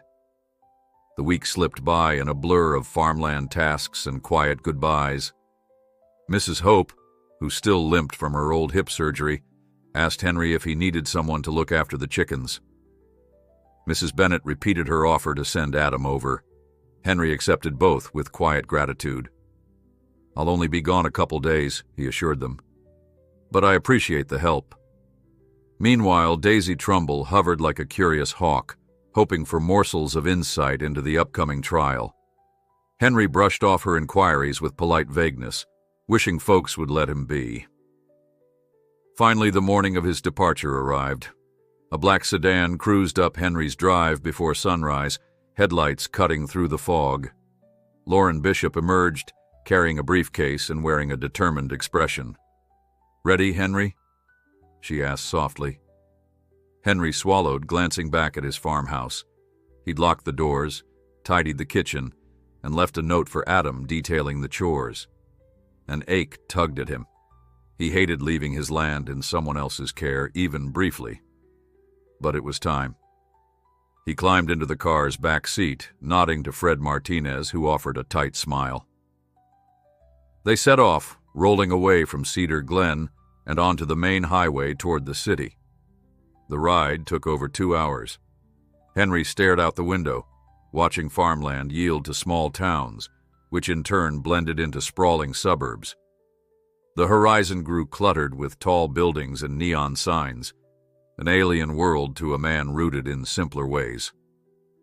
Lauren briefed him on what to expect: a formal hearing, cross-examinations, potential intimidation tactics from defense attorneys. "They might try to rattle you," she warned, "but just answer truthfully. Our case is strong." Henry nodded, feeling the knot in his gut tighten. Fred offered a few supportive words, encouraging Henry to remember how vital his testimony was. Henry pressed the letter from the U.S. Attorney's office in his jacket pocket, determined not to let nerves cloud his honesty.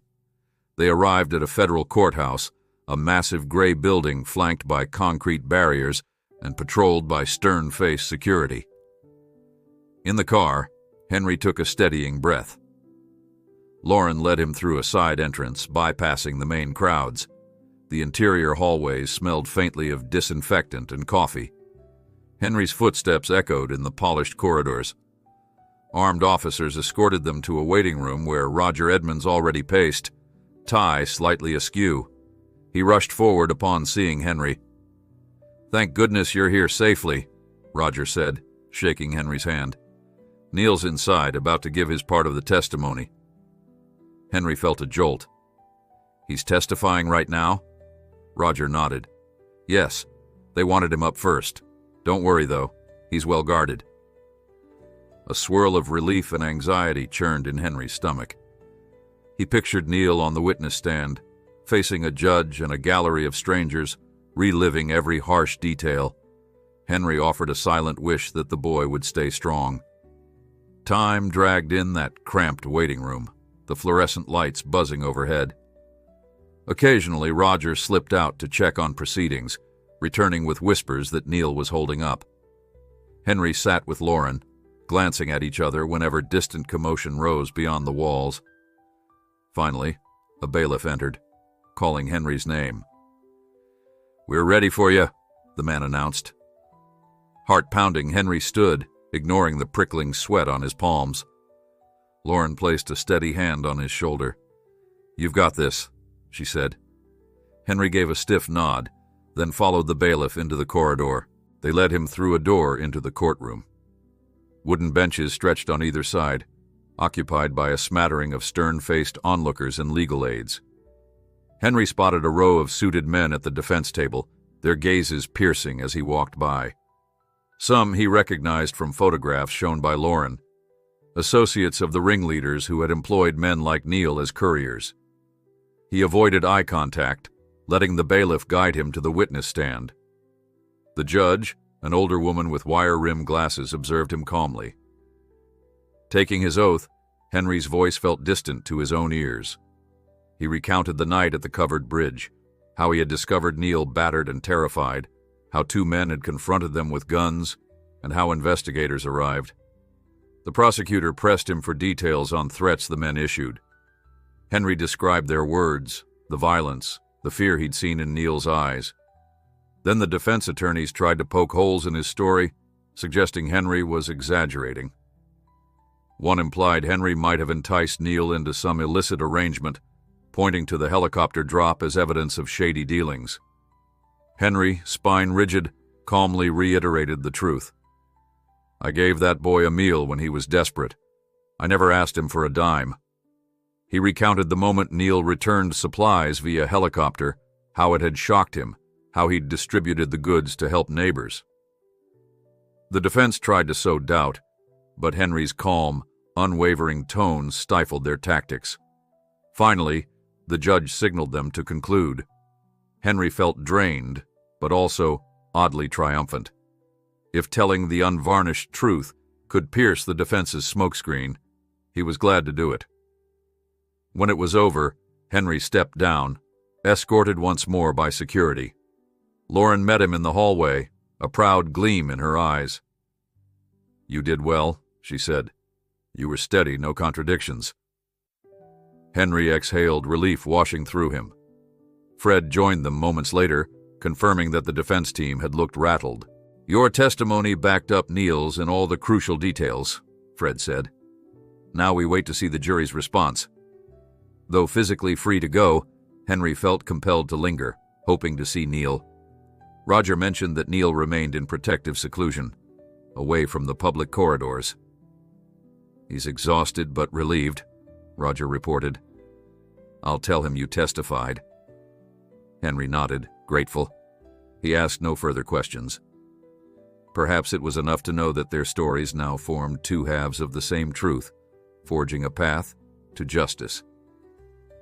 Henry stepped out of the courthouse and inhaled a gulp of the city air, which smelled faintly of exhaust and recently poured concrete. He'd done his part on the stand, but his heart still beat with anxious energy. Lauren stood beside him, scanning the sidewalk for any suspicious figures. Fred followed, scanning messages on his phone while nodding at the two uniformed officers waiting to escort them. With the testimony phase complete, Henry yearned to escape these tall buildings and slip back into the quiet folds of Cedar Glen. Yet a new concern weighed on him. How soon, if at all, the trial's outcome would be announced, and whether Neil's life would truly find peace. Determined not to linger, Henry signaled he was ready to head home. Had endured enough. Within minutes, they settled into a government-issued vehicle for the return trip. Fred drove in silence, eyes flicking to the rearview mirror every few blocks.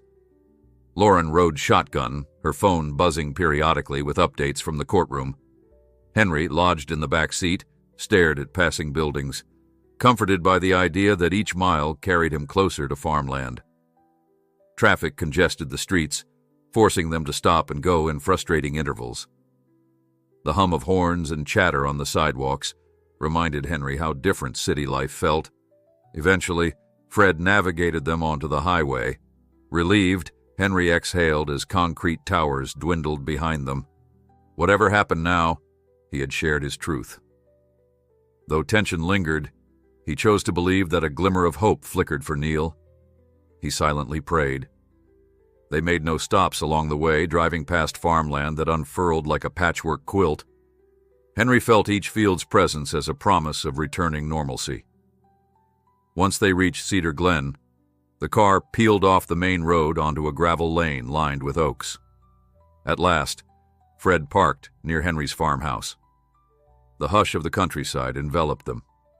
Stepping out, Henry inhaled the sweet scent of fresh hay. He thanked Fred and Lauren, who informed him they would remain in town overnight, just in case.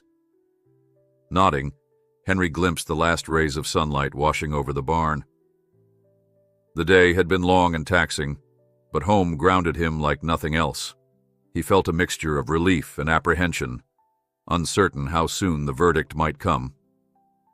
Still, hoped. That evening, Henry tried to ease back into routine. He checked on the animals, walked the perimeter of his fields, and filled a watering can for the flower beds. The quietude soothed him, though a persistent knot in his chest remained. Eventually, he retreated to his kitchen, whipping up a modest supper of cornbread and vegetable stew. Each bite tasted like relief, a grounding reminder that life still marched forward, trial or no trial. Later, he perched on the front porch, counting lightning bugs flickering over the grass. The breeze carried the scent of honeysuckle and damp earth. Though the day's tension lingered, Henry felt comfort in these small wonders.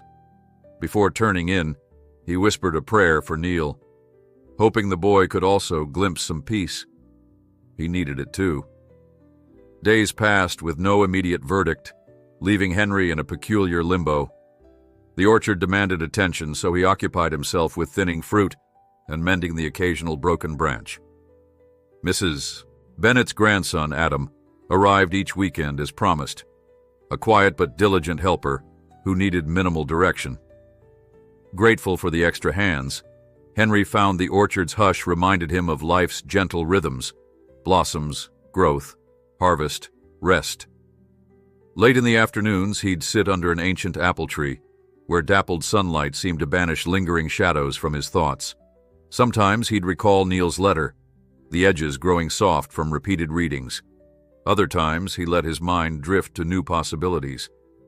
Perhaps once this turmoil ended, he'd plant a special tree in honor of second chances. Still, hope thrived in silence. Then, one late afternoon, Lauren called with urgent news. The jury had reached a decision. Henry's heart fluttered as she explained that the verdict would be announced the next morning in the city courthouse. She asked if Henry wanted to attend. Torn between dread and curiosity, Henry agreed, sensing that witnessing the outcome might bring closure. He rose before dawn the following day, dressed in his neatest shirt, and waited on the porch for Lauren's sedan. The drive back to the city felt strangely familiar, though neither Henry nor Lauren spoke much. They arrived to find reporters clustered at the courthouse steps, cameras angled expectantly. Officers ushered Henry and Lauren through a side entrance. Tension blanketed every corridor as they made their way to the courtroom. Anxiety weighed heavily inside. Inside, Henry took a seat near the front, Lauren beside him. Across the aisle, he glimpsed the two defendants who had terrorized Neil, now flanked by stern-faced lawyers. A hush settled as the judge entered, robes swishing. The jury filed in, eyes set on the foreperson who held a folded paper. Henry clenched his hands in his lap, muscles taut. As the foreperson rose, every breath seemed magnified by the cavernous hall. The clerk requested the verdict. Guilty, the foreperson declared for each major charge: conspiracy, racketeering, assault. A faint ripple of tension gave way to hushed murmurs. Henry exhaled, stunned by relief. The judge thanked the jurors and scheduled sentencing for a later date. Though the final outcome wasn't immediate, the direction was unmistakable. Justice had prevailed. At last. Henry's eyes flicked toward Lauren, who offered an encouraging smile. She squeezed his arm, then stood as the judge dismissed everyone. Reporters in the hall jostled for footage, clamoring with microphones. Henry kept his head low, recalling how privacy had become a rare commodity since all this began. Fred appeared, guiding them through a back corridor. "Let's skip the circus," he said. Henry nodded, grateful. Outside, a light breeze carried the scents of hot pavement and blooming ornamental trees. The building's imposing facade felt less threatening now, though the men who once attacked Neil had merely been small cogs in a bigger machine. Their conviction mattered. As Henry followed Lauren and Fred to the waiting vehicle, he felt a renewed sense of calm. Maybe this truly signaled an end. Finally, once in the car, Lauren revealed that Neil had also heard the verdict from a safe location. He was anxious, yet buoyed by the knowledge that his testimony had tipped the scales. Henry yearned to see the boy, to offer a hug and say how proud he felt, but Lauren shook her head. For Neil's own protection, contact would stay limited until sentencing. "He wants you to know," Lauren added softly, "that he's forever grateful for your kindness." Henry looked away, blinking back an odd surge of emotion. Outside, the city blurred by as Fred maneuvered through traffic.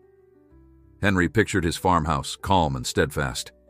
In that place, he could lay his burdens down again, uncertain if the next steps would ever reconnect him with Neil. He silently prayed again. They reached Cedar Glen at sunset, the sky ablaze in pink and orange. Henry thanked Lauren and Fred, who departed with earnest smiles, promising updates. Alone at last, he stepped inside his farmhouse, breathing in the scent of old wood and solitude. He flicked on a lamp, recalling how each corner of this dwelling represented moments of quiet grace. From the day he'd first handed Neil that bowl of soup to the stormy night under the covered bridge, His life had been shaped by a single guiding principle: compassion, even when danger lurked. Tomorrow, he would rise again to feed his animals and tend his orchard, trusting that sincerity still held power. In the hush that followed, Henry closed his eyes, letting gratitude flow. Somewhere, Neil might heal. Faith endured. Henry woke up the following day with a gentle sense of renewed hope. The guilty verdict had brought an odd calm he hadn't felt in months. Though the sentencing lay ahead, at least the men who'd threatened Neil were no longer free. He brewed coffee in the early light, savoring its earthy aroma. As the sun crept over the ridge, he sat on the porch steps, mug in hand, gazing at the fields still gray with lingering morning fog. Usually he'd hurry to feed the chickens or check the orchard, but this time he let himself be still. Even the roosters seemed subdued, content to greet the day with soft clucks rather than exuberant crowing. Perhaps the entire farm felt his release of tension. After breakfast, he began the round of chores, greeting each animal as though speaking to an old friend. The goats bleated eagerly for hay, their hooves clacking on the wooden pen floor. The chickens fussed around the feed trough, scratching at straw. The old barn cat, a tuxedo stray he'd named Jasper, meowed for attention, weaving between Henry's ankles. All these small rituals had anchored him through uncertainty. Now, he relished them with deeper gratitude. As he finished scattering feed, he considered how the orchard might yield a robust harvest this year, a sign of resilience and continuity. Around mid-morning, Adam, Mrs. Bennett's grandson, arrived. His broad smile told Henry he was ready for another day's labor. "Got the orchard ladder in the truck," Adam announced, pushing back a mop of brown hair. "What's first on the list?" Henry pointed at a row of fruit trees. "We'll need to prune dead branches, gather fallen fruit, and check for pests." The boy nodded, rolling up his sleeves. Together they fell into an easy rhythm, tossing branches into a wheelbarrow.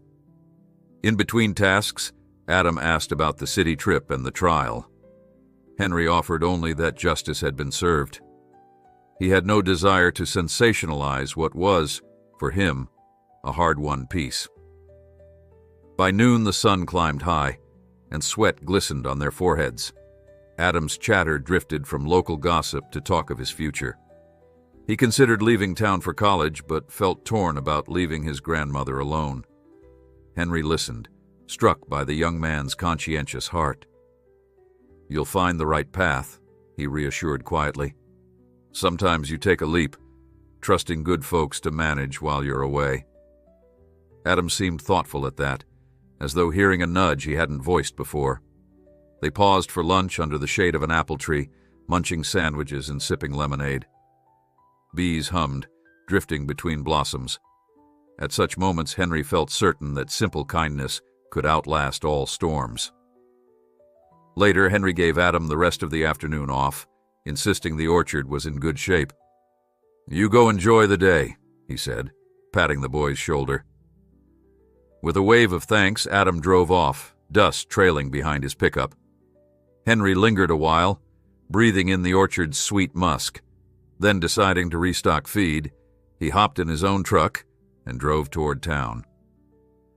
Along the way, he noticed folks waving from their porches or leaning out of windows to greet him. The wave of curiosity that once shadowed him seemed replaced by a mellow acceptance. He responded with nods and small smiles, relieved that life felt normal again. At the feed store, Henry loaded up on chicken grain and a salt block for the goats. The clerk, Mr. Kincaid, politely asked if the trouble with those fellows was over. Henry answered in calm monosyllables, paying cash and steering conversation toward the dryness of the season. He left with the sense that the town's thirst for drama had finally abated. Outside, Mrs. Hope ambled by with a cane, calling out that her hip felt stronger. Henry offered to deliver groceries if she needed. She thanked him and continued on, praising the sunshine. The swirl of everyday neighborly concerns took over, crowding out talk of federal trials and criminals. Henry placed the feed in the truck bed, shoulders lighter. Returning home, Henry felt that the hush of the farm matched his own calmer spirit. He carried the supplies into the barn and noticed a faint envelope pinned to the door. Strange. He set down the feed sack and carefully detached the envelope. No name on the front. Warily he opened it, half fearing a threat. Instead he found a typed note. Mr. Carlyle. Word travels. We know your testimony helped put away 2 of our associates. It's not over. Keep that in mind. A friend. Henry's stomach twisted. He clenched the paper, scanning the empty yard. Nothing seemed amiss, but the warning was clear. Not over. A bitter pang cut through his briefly held peace. His first impulse was to call the sheriff, but he didn't want to overreact. After all, Bill had warned him that others might linger. The note implied no direct violence, more a subtle message. Still, Henry recognized intimidation when he saw it. With trembling hands, he folded the note and tucked it into his pocket. This reminded him that even after a guilty verdict, certain shadows remain. He took a few deep breaths, inhaling the barn's familiar scents of hay and leather. Fear's first surge receded, replaced by firm resolve. He had done nothing wrong. He would not cower. If anything, this note affirmed that testifying was necessary. Wiping sweat from his brow, he continued unloading the feed sacks, forcing each step to remain steady. After all, the orchard and livestock still depended on him. Daylight waned, but work remained. Once finished, he locked the barn carefully, scanning the horizon for any silhouettes or suspicious vehicles. The only movement was a lone crow perched on the fence post. Henry tried to push aside the dark worry. That night, Henry sat at his kitchen table, the note lying before him. He debated whether to show it to Bill or to Lauren. Maybe they had ways of tracing the paper or the typed text, or maybe that would only heighten the sense of threat. Finally, Henry decided he couldn't ignore it. He phoned Lauren, and she answered with customary briskness. After he read the note aloud, Lauren's tone grew tense. "Please photograph it and store it in a safe place," she instructed. "I'll let the local authorities know. Are you okay?" Henry admitted he was rattled, but said he'd be fine. Lauren pressed him to be vigilant. "We don't believe the bigger operation is fully dismantled. If you see anything suspicious, call immediately." After hanging up, Henry double-checked doors and windows, then got ready for bed. Sleep came reluctantly. He tossed and turned, imagining headlights creeping up the drive. Each time the old house creaked, he tensed. By morning, his eyes felt gritty from too little rest. But the farm demanded his presence. He performed his usual chores while keeping watch for stray cars or unknown faces. Nothing emerged. Yet the unspoken threat weighed on him. He thought of Neil, hoping the boy was shielded from further intimidation. Late that afternoon, Bill Haverson arrived wearing a sympathetic expression. "Heard about that note," the sheriff said, stepping onto the porch. Henry invited him in. Over coffee, Bill explained that they had no clear leads on the sender. "It's likely from someone connected to the indicted men, but we can't say who." Bill tried to reassure Henry with extra patrols near the property. "You've got good neighbors," he said gently. "They'll keep an eye out, too." Henry appreciated the effort. Despite that small comfort, anxiety still gnawed. The notion that people sought retribution cast a shadow across the place he loved. Henry ventured into his orchard after Bill left, yearning for the quiet sanctuary of the trees. The sunlight flickered through leaves, painting the ground in dancing patches. He stopped at a row of young saplings, each carefully staked against strong winds. Kneeling, he inspected the soil, ensuring roots were well covered. A swirl of memory passed. Neil's face the day he first arrived, the handshake with Lauren in the hospital, the frantic struggle under the covered bridge. So much had changed, yet the orchard endured. Henry set his jaw, deciding that no note or threat would rob him of hope. Every season carried storms, and every storm ended, leaving the ground ready for new seeds. The next morning, a phone call from Roger Edmonds brought a trace of brightness. "We got sentencing dates," Roger said. "The men who threatened Neil face extensive prison time. The judge emphasized the violence they tried to commit." Henry let out a breath. "That's good," he replied. Roger went on to mention that Neil's official statement had helped prosecutors uncover more connections. "They're still investigating the broader network, but we're making progress." Henry thanked him for the update. If these men would be imprisoned for years, maybe that note was just an idle scare tactic from lesser players. Still, the relief mingled with caution. As summer approached its peak, Henry sustained his daily routine, tempered by vigilance. Adam resumed weekend help, oblivious to the tension. The orchard thrived, leaves thick, branches heavy with fruit. In town, neighbors seemed less curious, focusing on festivals and local fairs. Henry found solace in this return to normal. He sold fresh produce at the farmer's market, quietly accepting compliments on the quality of his peaches. At day's end, he deposited extra earnings into the bank, thinking how Neil's helicopter crate had once boosted his resources. Life, it seemed, had circled around, leaving only faint echoes of that improbable gift. One evening, as pink and gold streaks painted the sky, Henry lingered by his fence, gazing at the farmland sloping into the distance. The horizon wore the calm hush of a place at peace. Gently, he touched the rail, recalling the typed note. Perhaps those who wanted to scare him had realized he wasn't easily moved. Or maybe they bided their time, yet Henry couldn't let that paralyze him. He had a farm to run, neighbors to look after, and a life shaped by generosity. If danger resurfaced, he'd face it with the same quiet resolve that once sheltered Neil. For now, the orchard needed watering. The goats needed fresh salt. The farm pulsed with routine. And in that routine, Henry found the kind of steadfastness that no threat could readily uproot. Over the next few weeks, late summer warmth settled over Cedar Glen with a gentle insistence. The orchard leaves turned a deeper shade of green. The grasses in Henry's field swayed in slow waves, and sunlight poured across every acre like amber syrup. Most days felt peaceful enough that Henry could almost forget the typed threat pinned to his barn door. Almost.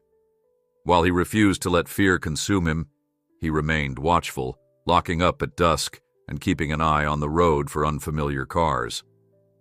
The possibility of unseen enemies lurked like a faint ache he couldn't fully shake. At first, no new warnings arrived, and no ominous visitors showed up. Instead, neighbors seemed to rebuild their routines as well.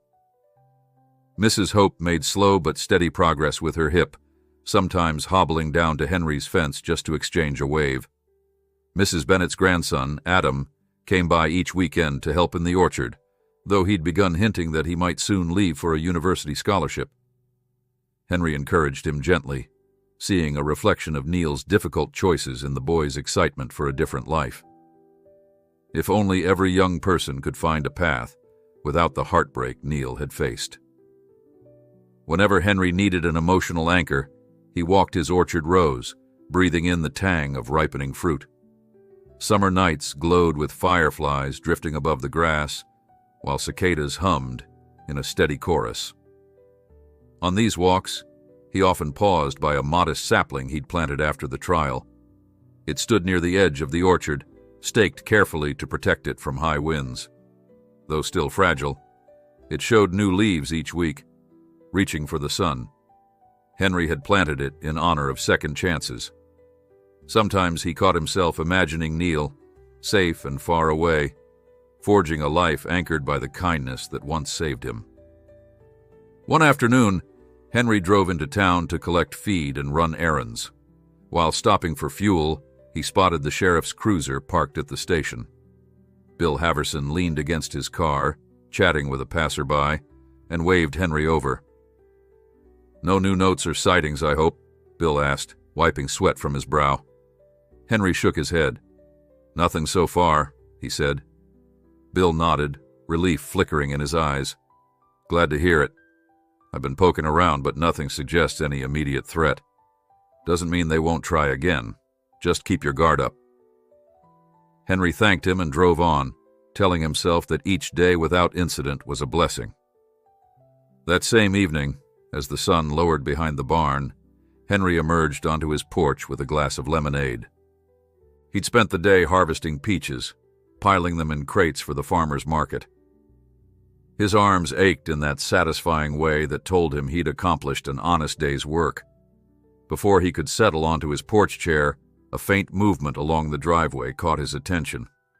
A white sedan, plain, somewhat dusty, crept forward, then halted near the gate.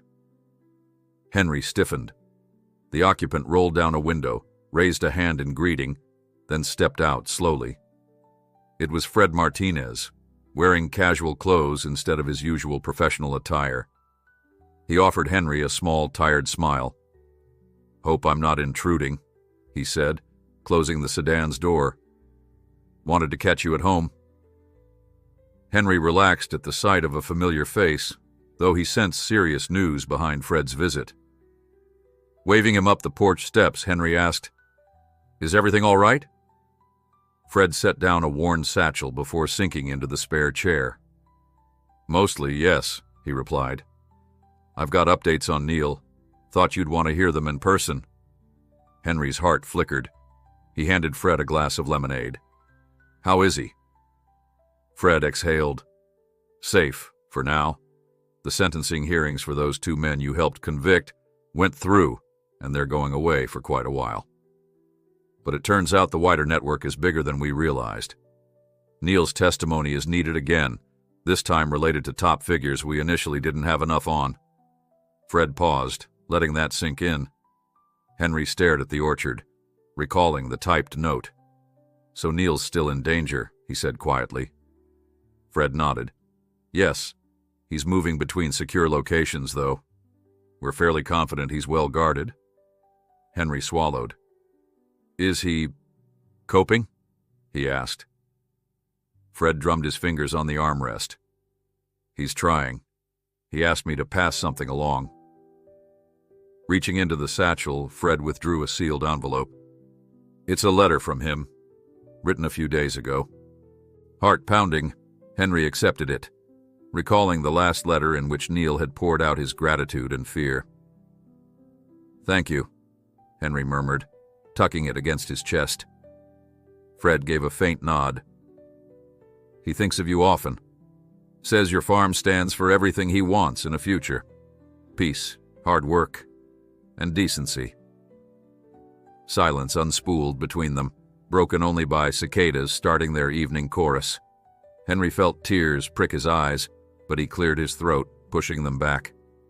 "I'd invite you to stay for supper," he said, voice thick with emotion. "But I suspect you've got to run." Fred nodded. "I do. Official business. There's more investigating to be done, but we're on the right track."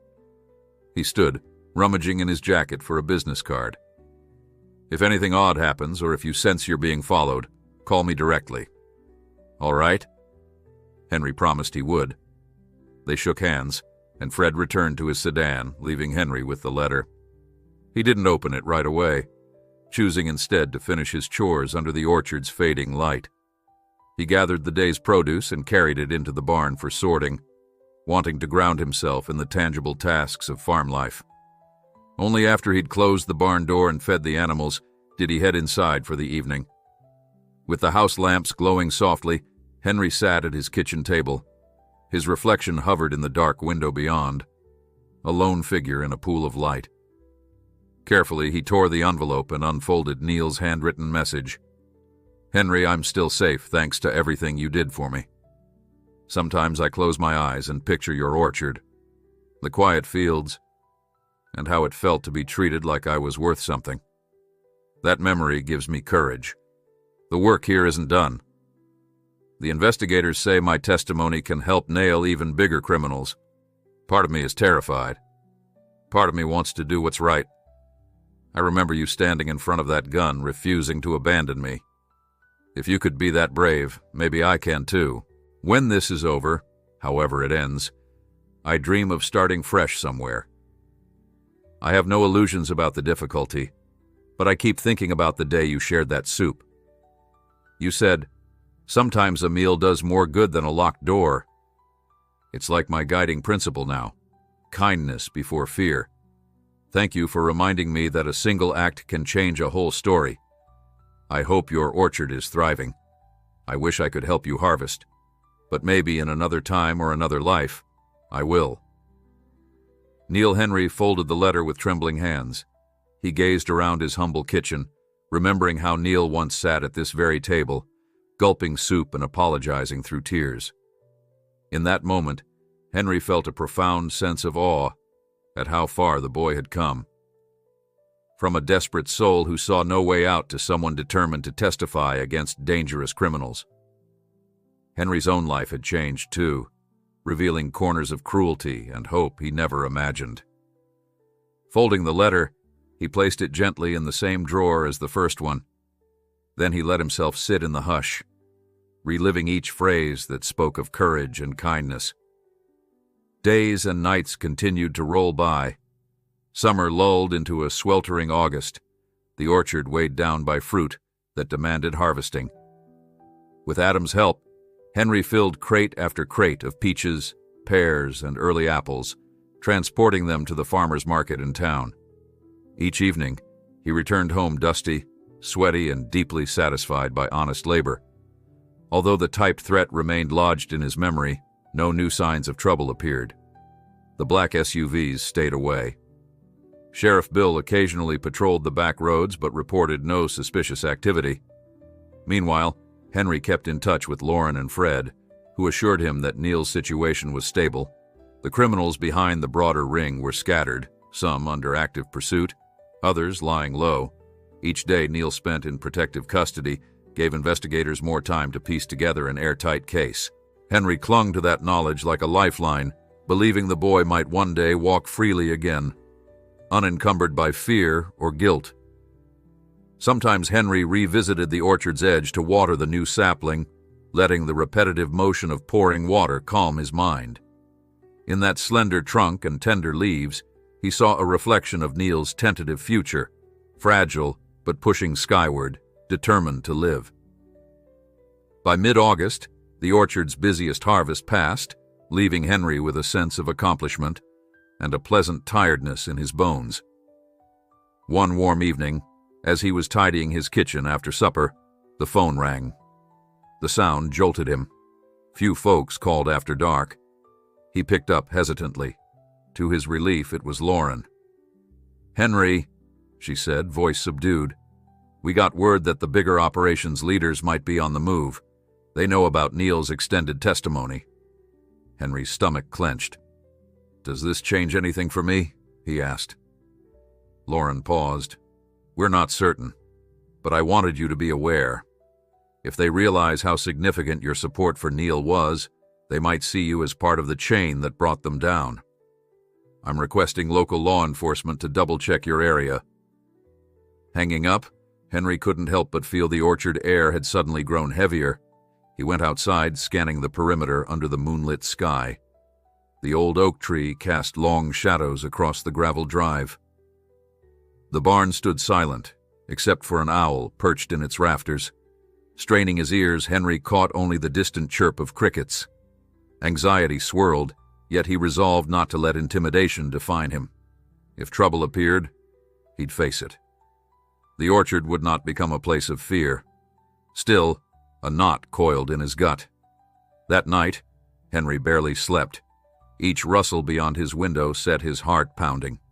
He recalled the typed note pinned to his barn, how it simply vanished after the wind tore it down. If these criminals had more resources, they might attempt something bolder. As dawn broke, Henry rose, splashed water on his face, and headed out to do his chores. The orchard looked beautiful under soft morning light, the dew shining on leaves. In that fleeting moment, he forgot the outside threat and let the warmth of routine guide him. The goats needed milking, the hens needed feeding, the orchard needed pruning. Worry could wait until after chores. Yet all day, a persistent awareness nagged him. He was no longer just a reclusive farmer, but a witness to something larger, and far more perilous. Neil's journey continued in secret enclaves, but Henry's played out in open farmland. He prayed that if another confrontation loomed, he'd find the strength to protect what he loved. Over and over, he reminded himself that kindness had brought him this far. Perhaps it would carry him further, beyond the last shadows of a struggle he never asked to enter. Henry stood by his orchard fence in the crisp morning light, watching the sun gild the fruit trees in shades of gold. From this vantage, it seemed impossible that shadows might threaten him. He took a measured breath, recalling Lauren's caution about possible retaliation. With the orchard so quiet, the idea felt surreal. Yet he remembered the typed note on his barn door, the men who once prowled the covered bridge, and the swirl of larger criminals that Neil's testimony had exposed. At times, Henry struggled to believe how drastically life had changed from that first day he offered Neil a meal. But here he was, caught at a crossroads of danger and hope. All the same, chores could not wait. Henry grabbed his toolbox and strolled along the orchard's edge, inspecting wooden supports around the saplings. A recent breeze had snapped one of the stakes. He knelt, gingerly removing the broken piece and driving a new one into the soil. The scent of fresh earth mingled with the orchard's greening warmth, soothing his unsettled spirit. For several hours he worked in steady concentration, letting each small task anchor him in the present. If trouble arrived, it would arrive regardless of his fears. Near midday, Adam's pickup rattled up the drive.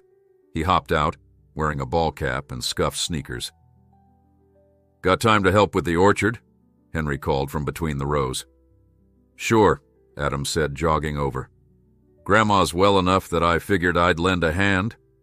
Henry noticed how the young man's eyes lit up each time they neared the newly planted sapling.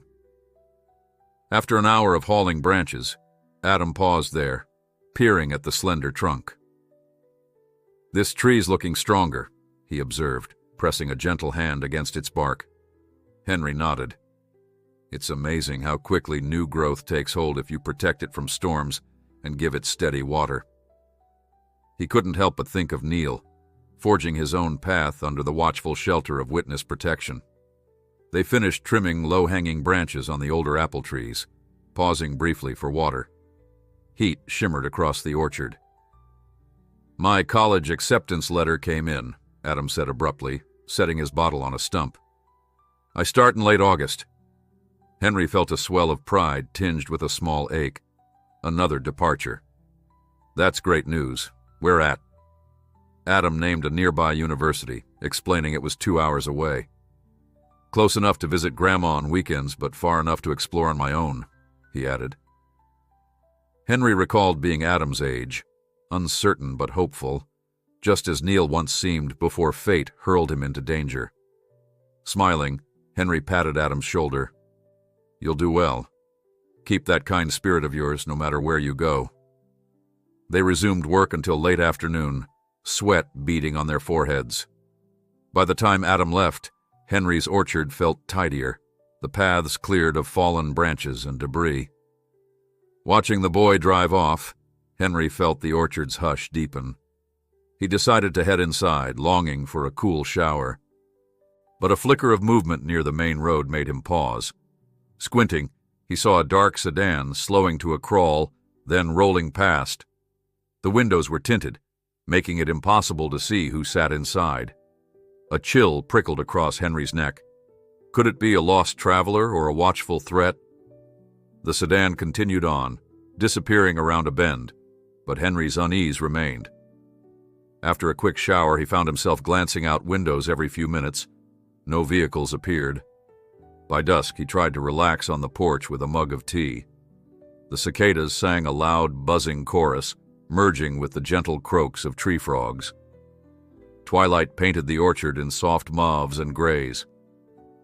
"Hold on to peace," Henry murmured to himself.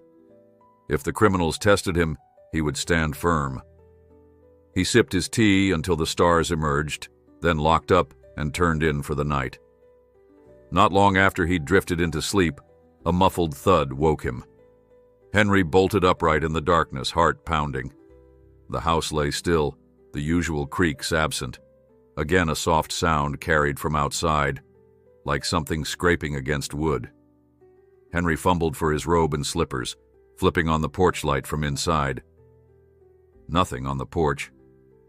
He snatched his flashlight and opened the door cautiously, scanning left and right. Crickets fell silent. In the beam of light, the gravel drive shimmered emptily. Tense seconds passed. Then he thought he heard footsteps behind the barn. He gripped the flashlight tighter, stepping into the yard. "Who's there?" he called, voice edged with warning.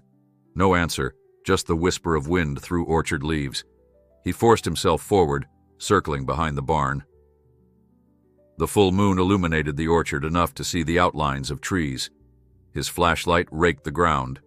A faint rustle, maybe an animal scurrying away. Henry's pulse throbbed. Then abruptly, footsteps pounded across the grass, heading for the fence line. He caught sight of a shadowy figure sprinting away, merging with the darkness beyond the orchard. Henry startled, but followed instinct, shining his flashlight in pursuit. He glimpsed the flash of a dark jacket, a hood. Before Henry could react further, the intruder disappeared. He was left in panting solitude, moonlight casting a ghostly glow on the orchard. Returning to the barn, Henry discovered fresh scratches on the door and footprints in the soft dirt. Whoever came had tried to force entry, though they hadn't succeeded.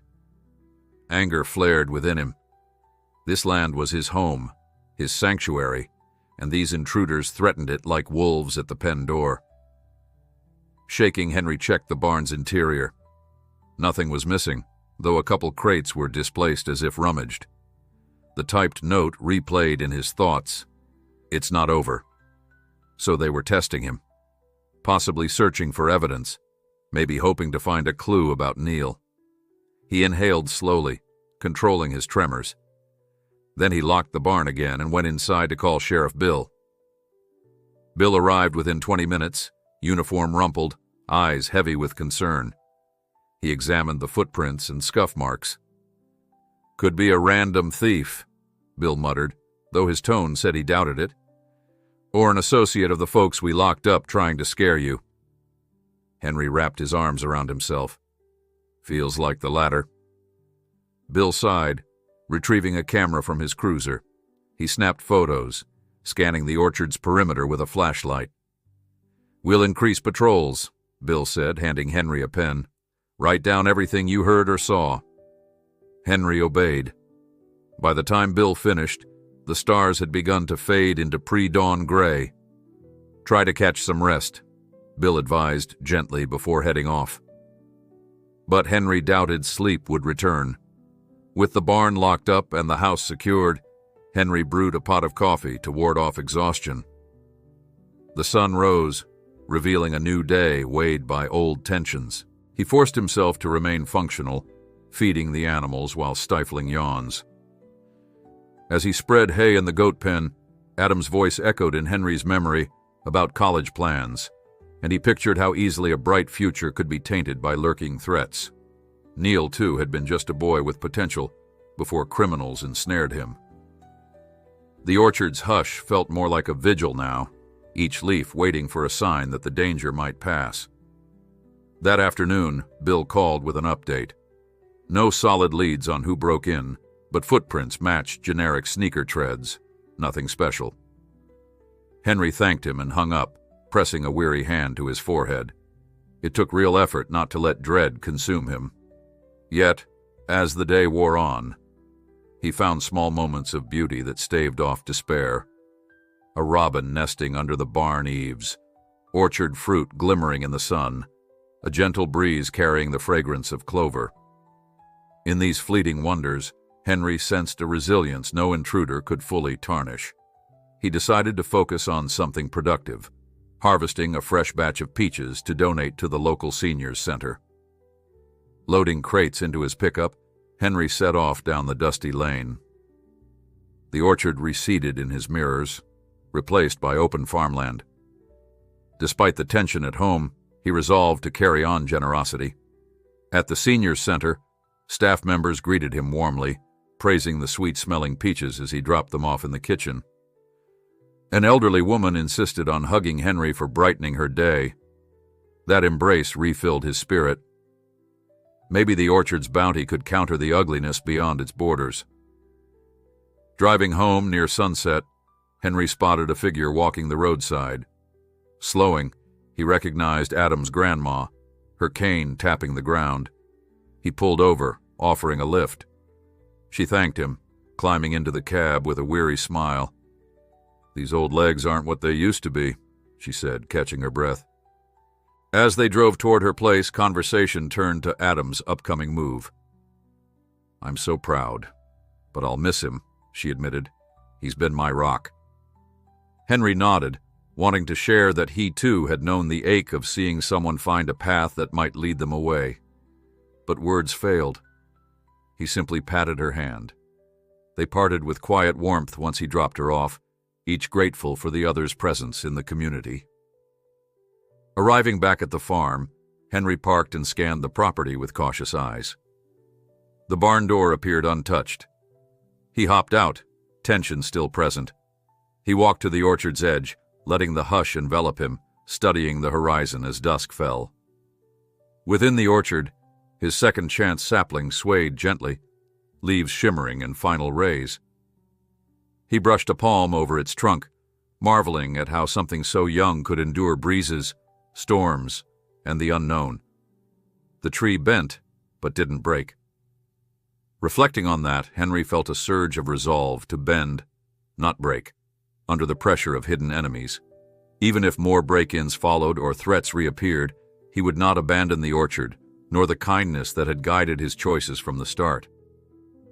Still, as he locked up the house for the evening, Henry's shoulders felt taut. He left the porch light burning and propped a sturdy piece of lumber by the door, recalling the night under the covered bridge when a similar plank had given him crucial advantage. While he prayed there'd be no reason to use it now, vigilance came naturally. The sky darkened, but Henry refused to let gloom nest in his heart. He was just a farmer, yes, but he had a duty to his land, to Neil, and to any soul searching for a place to rest. Sipping a final cup of tea, he sat by the window, watchful yet calm. This was his orchard, his life, and he would not bow to fear. By the time August melted into September, Henry could sense the first hints of autumn hovering behind the late summer heat. Early mornings carried a crispness that made the orchard leaves shimmer under the rising sun. Day by day, the fruit harvest wound down, leaving Henry with crates of apples and pears neatly stacked in the barn. Yet behind the orchard's calm facade lingered the persistent worry that someone might be watching, waiting for a chance to strike back. He no longer slept easily, though he refused to let unspoken threats dictate his life. He maintained his routine with quiet determination. A new coat of paint now brightened the barn's exterior, its red hue gleaming in sunshine. The orchard paths stayed swept, free of debris that might trip him on night patrols. After each day's chores, Henry would linger at the young sapling planted in honor of Neil, checking its trunk for signs of insect damage, watering it extra on the hottest days. It had grown taller since spring, no longer so fragile. That small transformation lifted Henry's spirits, affirming that patience could coax thriving life from tender roots. One cool evening, while Henry was trimming a row of hedges beside the gravel drive, Mrs. Bennett's grandson Adam appeared. He carried a small duffel bag, eyes bright. "I'm leaving tomorrow for the dorms," Adam explained. "Wanted to say thanks for everything." He handed Henry a folded note. Inside were a few lines of gratitude, plus an address where Adam could receive mail on campus. Henry's throat constricted with pride.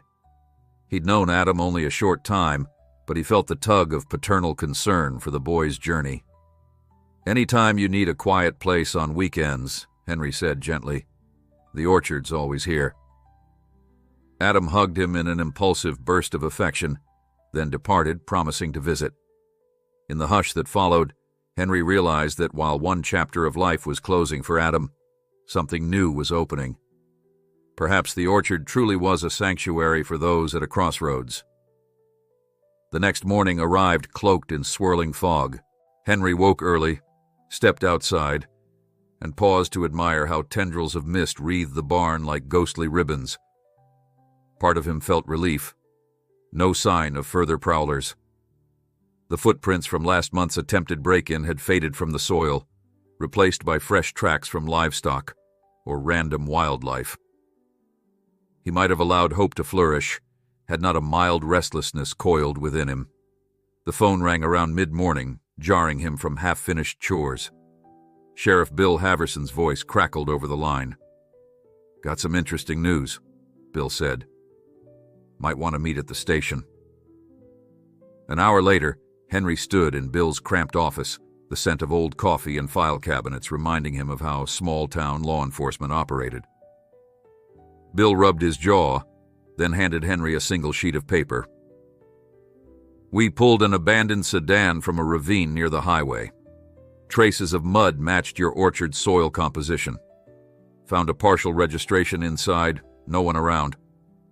We suspect it was used by whoever tried to break into your barn." Henry frowned. "So they fled?" Bill nodded. "Looks that way. The license plates were phony. Our guess, they scouted your place, didn't find what they wanted, and cut their losses." A shaky relief trickled through Henry. He thanked Bill, who cautioned him to stay alert anyway. "No telling if others might take an interest," Bill added. "But this is something." Driving home, Henry felt tension ease. If those intruders had given up, maybe no bigger confrontation loomed. He recalled Neil's final letter, the boy's vow to stand tall. Maybe the entire criminal network was on the run, fracturing under relentless investigation.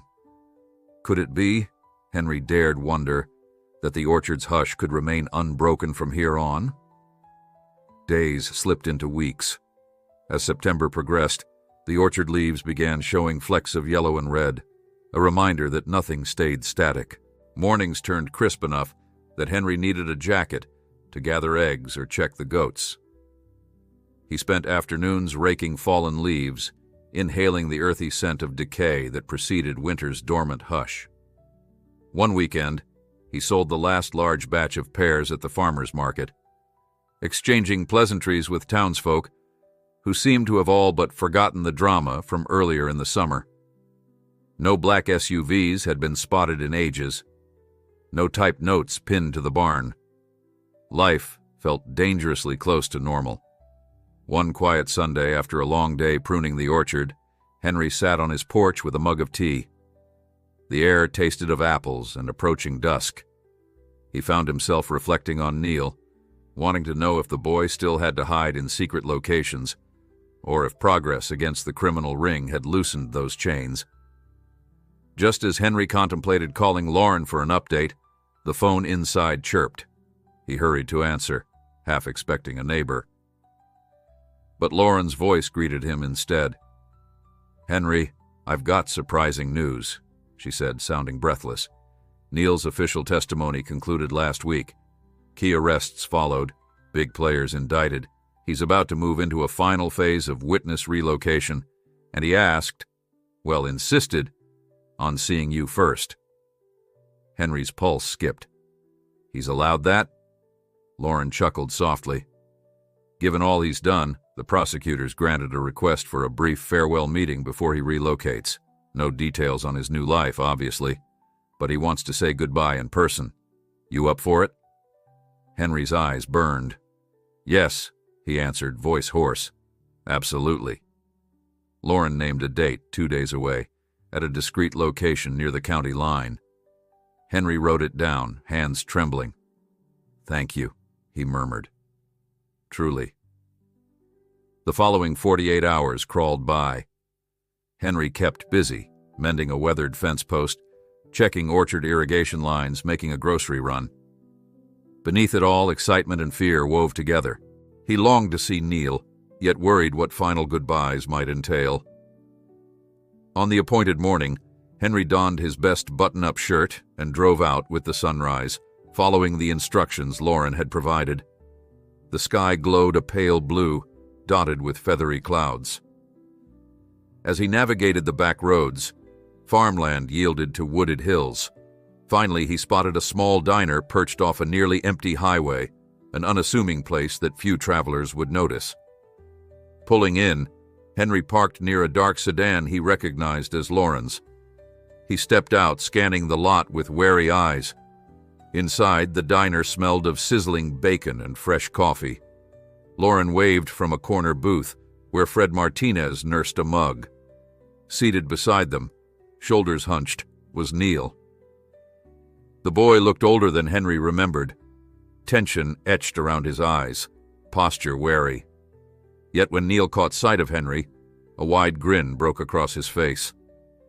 Henry swallowed, crossing the diner in a few strides.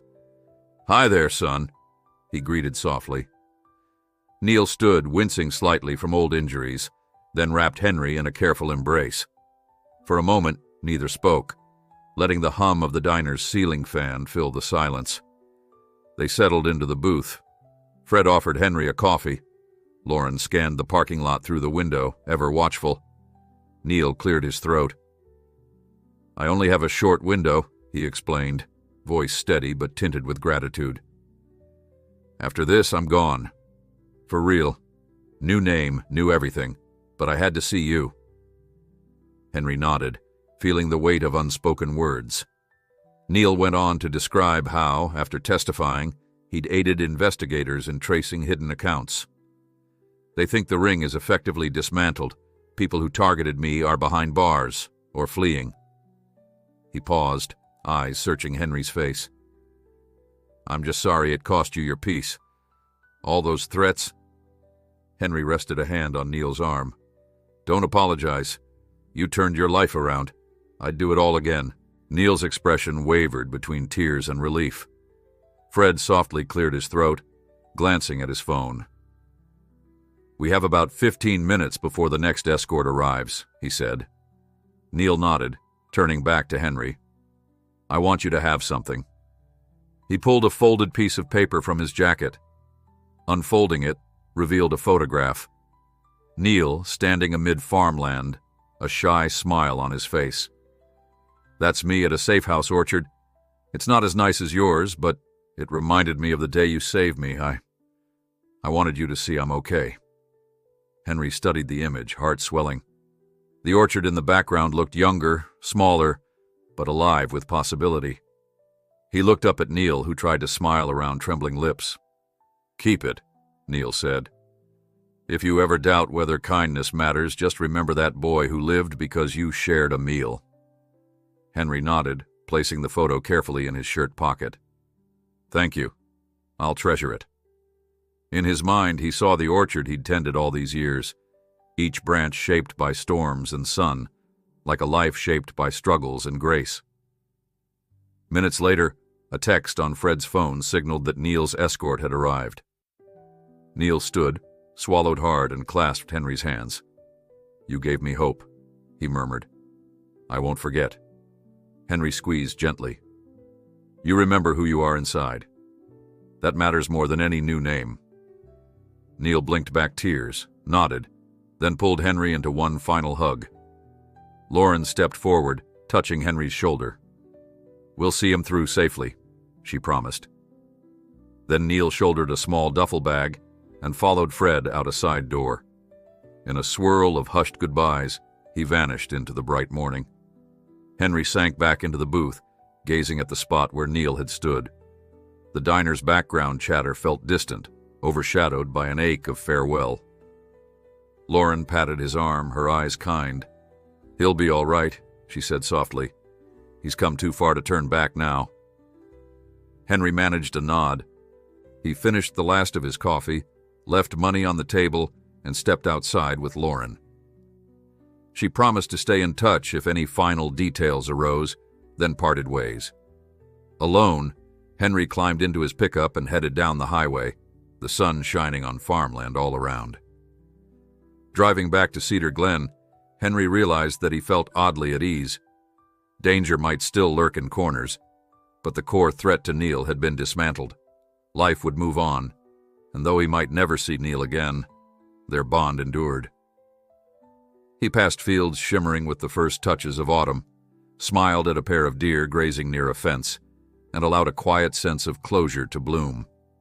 By the time he reached his own driveway, the orchard felt like an old friend welcoming him. He parked, stepped out, and went straight to the sapling near the fence. Standing beside it, Henry slipped Neil's photograph from his pocket, letting sunlight catch the colors. He traced the orchard leaves in the picture, thinking of how they mirrored the sapling's determined growth. In that still moment, Henry whispered, "Godspeed, son." He pressed his palm against the young trunk, as if bestowing the orchard's silent blessing on a future that would unfold well beyond his view.